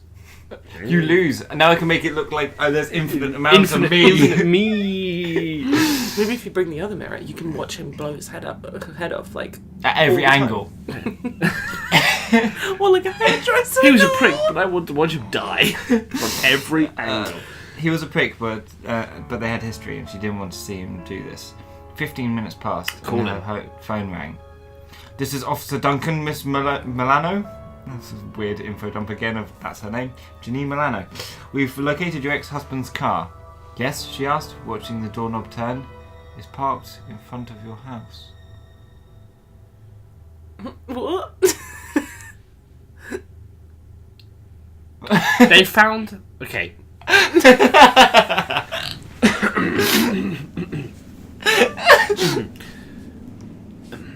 So he's not dead. So he's not dead, no. So what you're telling me is that she called 911. Okay. And in 15 minutes, she was like, I think someone's going to kill themselves. And they're like, Barry, not on my watch. With Duncan, actually. Yeah. Duncan, Officer Duncan. And Duncan's like, I'm on it. Out he goes skidding. He's like, contact me when you check all the surveillance and find the license plate. He's driving the complete wrong way, probably, by the way. But he's going there She could have fast. just given the address of her ex-husband. Okay. And they could have just gone and then, to but then the house. car wasn't there. Yeah. So they've got to find the car. So And then they also need to know her address. So she. I obviously- think it was. Yeah. I think it was literally he just read the wrong bit of the report. Yeah, that's what happened. And he drove up and it's just like, what number on that car we're looking for? We're looking for a car. Yeah, we're looking for a car. Oh, it's this license plate. Oh, what a coincidence. He's probably going to kill her. Do you think he's going to kill her because of the mirror? Yeah. You think he's like you got another mirror? After I stole the other one? Wait, I just want to... Wait. Let's just double back a bit. I just want to see the premonition of what she saw. Because I swear she Was saw him him. agitated on the bed with a gun. Yeah, not necessarily suicidal. I don't know why she assumed suicidal. Well, I guess... Because she thinks he doesn't have a nice mirror like me. I like his IKEA mirror. He's thinking, what's the wait. point? So the curtain closes. That's the end of the story. But let's reopen that curtain to see him walk in. That's how it works in the theatre. She's being a back and the theatre opens again. No, just continue The to play. actors just walk out. They're like, "What scene?" Sorry, you're like, "Yeah, Act 4, but confusing. Go again." And they're just like, I'm not saying a redo. I'm saying continue the story. The curtain's open again, and he opens the doorknob. He walks in, and to fulfill the premonition, needs to walk over and just sit on her bed with a gun. "Yeah, Be like, hello. hey Janine, notice there's flashing blues outside, so I'm gonna dawdle." I was gonna shoot you. But I think now it will Maybe look he better is if I don't. Nice mirror though. Maybe, Yeah. no, maybe he was going to. Maybe he's still planning to kill himself just Just on in her front bed. of her. Yeah. Oh, why on the bed? Why did you get Why not upset? on the Just mirror to be, he took? Just to be. Like the new mirror. He's like, "Let it forever be tarnished. I have the other one." Bang! And it's just like, "Okay, I'll go get that." Just to No, be he walks in with convenient. the other mirror and just smashes it. It goes like, "You took everything from me. No. This was a gift from my grandmother. He No, takes it the mirror. wasn't. We put it IKEA together." No. He takes the mirror, right? Yeah. He takes the old mirror, right? Yeah. Holds it up with the new mirror behind Yeah. him and uses the old mirror to shoot himself in the head and also hit the old mirror, breaking Yeah. it. Yeah, and then he's written behind the mirror when it's obviously shattered. You lose. You lose. Sorry. The fountain burst from James's mouth. Yeah, and she's just like, "Damn it, Randy got the last laugh. My name's The police Janine walks in Milano. like, Janine Milano. Officer Duncan is outside. He got here in 15 minutes. That is either coincidence or negligence. One of the two. Randy was the police officer. He's Randy He was his Duncan. partner, wasn't he? Randy Duncan. One He second. never said the last name. Yeah, he's like, "Yeah, Officer Randy Duncan, come into the house and No, I'm blow not. your head off." I don't, is Duncan a common last name? I don't think so. That's cool. It's a first name, isn't it? I like to believe that it's not that he was the same cop, it was that he was his partner, and it was just like, "Yeah, just anywhere around here, mate. Hey, Randy, what are you up to?" "Just gonna go shoot my ex-wife." Officer Duncan, "Better call this in." Yeah, Randy's outside. Yeah, he's gonna pop you. Or not, or kill yourself. I don't Or know. not, it's One not of the two. explained. What did you It's think he vague. was going to do? What would that cool be if he's in the if obviously our headcanon is true now? Driving along, just like, "Randy, ex-wife's saying you're going to kill yourself. Take me to her house. I'm going to give her back the mirror." "Really? Just give her back the mirror?" "Yeah, just give her back the I was mirror." going to kill her. I was going to kill myself, but now I'm going to shoot her. I would kill her with the mirror. How dare she spread these lies with my? To I'm my not coworker? suicidal. You know me. I got the mirror. Why would I be suicidal? I won. So, okay, out of those three, which one was your favourite? Oh, it's really hard because I really love the suppository story. I like this. No, I think in terms of quality, none. I mean, to be fair, right? The mirrors one. I like You the thought sound it was of the bus. going one way, And it didn't. and it didn't. So I Yeah. guess, yeah, it did that. I mean, it did flit between first person and third person all the time. But that And kept you on your feet. it did feel like someone had just gone on randomnamegenerator.com and just typed in, "Give me a woman's name," and it's like Janine Milano, which said, "That sounds like human beings are called that. Give me a male name. Randy Milano." Yay! The divorcing, it said ex-husband. She kept the son. Cheryl Cole did it. That's a good Okay, point. Yeah, but but she she's did a assault celebrity. No, it's because Cheryl This Tweedy... Janine is not- No, it's because Cheryl Tweedy, when you Google that, all you get is her beating up people in Guildford nightclub toilets. Oh yeah, that's a good point. So that's why she was like, "Better stick with Cole." How much was that woman in the toilet trying to charge her that Yeah, Cheryl 'cause- lost her rag? She really badly beat her up. It was a really race motivated attack as well. And then she's on like, I don't know what it was, one show, like Singing McGee. It's got talent. There's X Factor. X Factor. She's been on everything. Why are we so bad with pop culture? I don't know. Like modern. Because Wait, it eats I at your know. brain. I know that she's married to Liam Payne, who fun fact, was 16 when she first met him because he came on Britain's Got Talent or X Factor, whichever one. If it's good enough for Padme did it younger, I'm just saying. He was like 9 and was there like, are you an angel? And she was like, mm-hmm. One day I'm going to ride your face and it ain't going to be sandy. Yeah. Mm-hmm. You better believe it after leading you on. Well, that's how you'll see it, but I'll see it as just making my own decisions in life, but you'll be like, had dreams, gonna happen. Is the reason why he hates sand so much the fact that he's from a desert? I think that's supposed to be the thing. It's because that little old lady was like, storm's coming, Annie. And he was like, who's going to come for you? She's like, no one's coming for me. I can't use my legs. I watched a scary news report. I'm paralysed. He didn't seem to dislike it as a kid. Yeah, he did. He used to talk about it. It's in all the extra scenes. It's like him like, you ready for your pod days, Anakin? I fucking hate sand. Like, straight away. There's just another Why can't I be on a big water planet? Yeah, why can't there be city stuff? And then there's another scene where it's like, I saw you had a laser sword. I only have sand. Pissing sand everywhere. Anyway, right. And with that... Goodbye! And with that, thank you so much for joining us on The Late Shift. I hope you had a wonderful time and you're willing to come in as scheduled next week. I am Val. I'm Saul. I'm James. See you next week. Wisest and greatest of the wizards. Brown wizard, mate. Don't you dare. Don't you dare. Oh, this one. If this is called I was called I sat on the bus.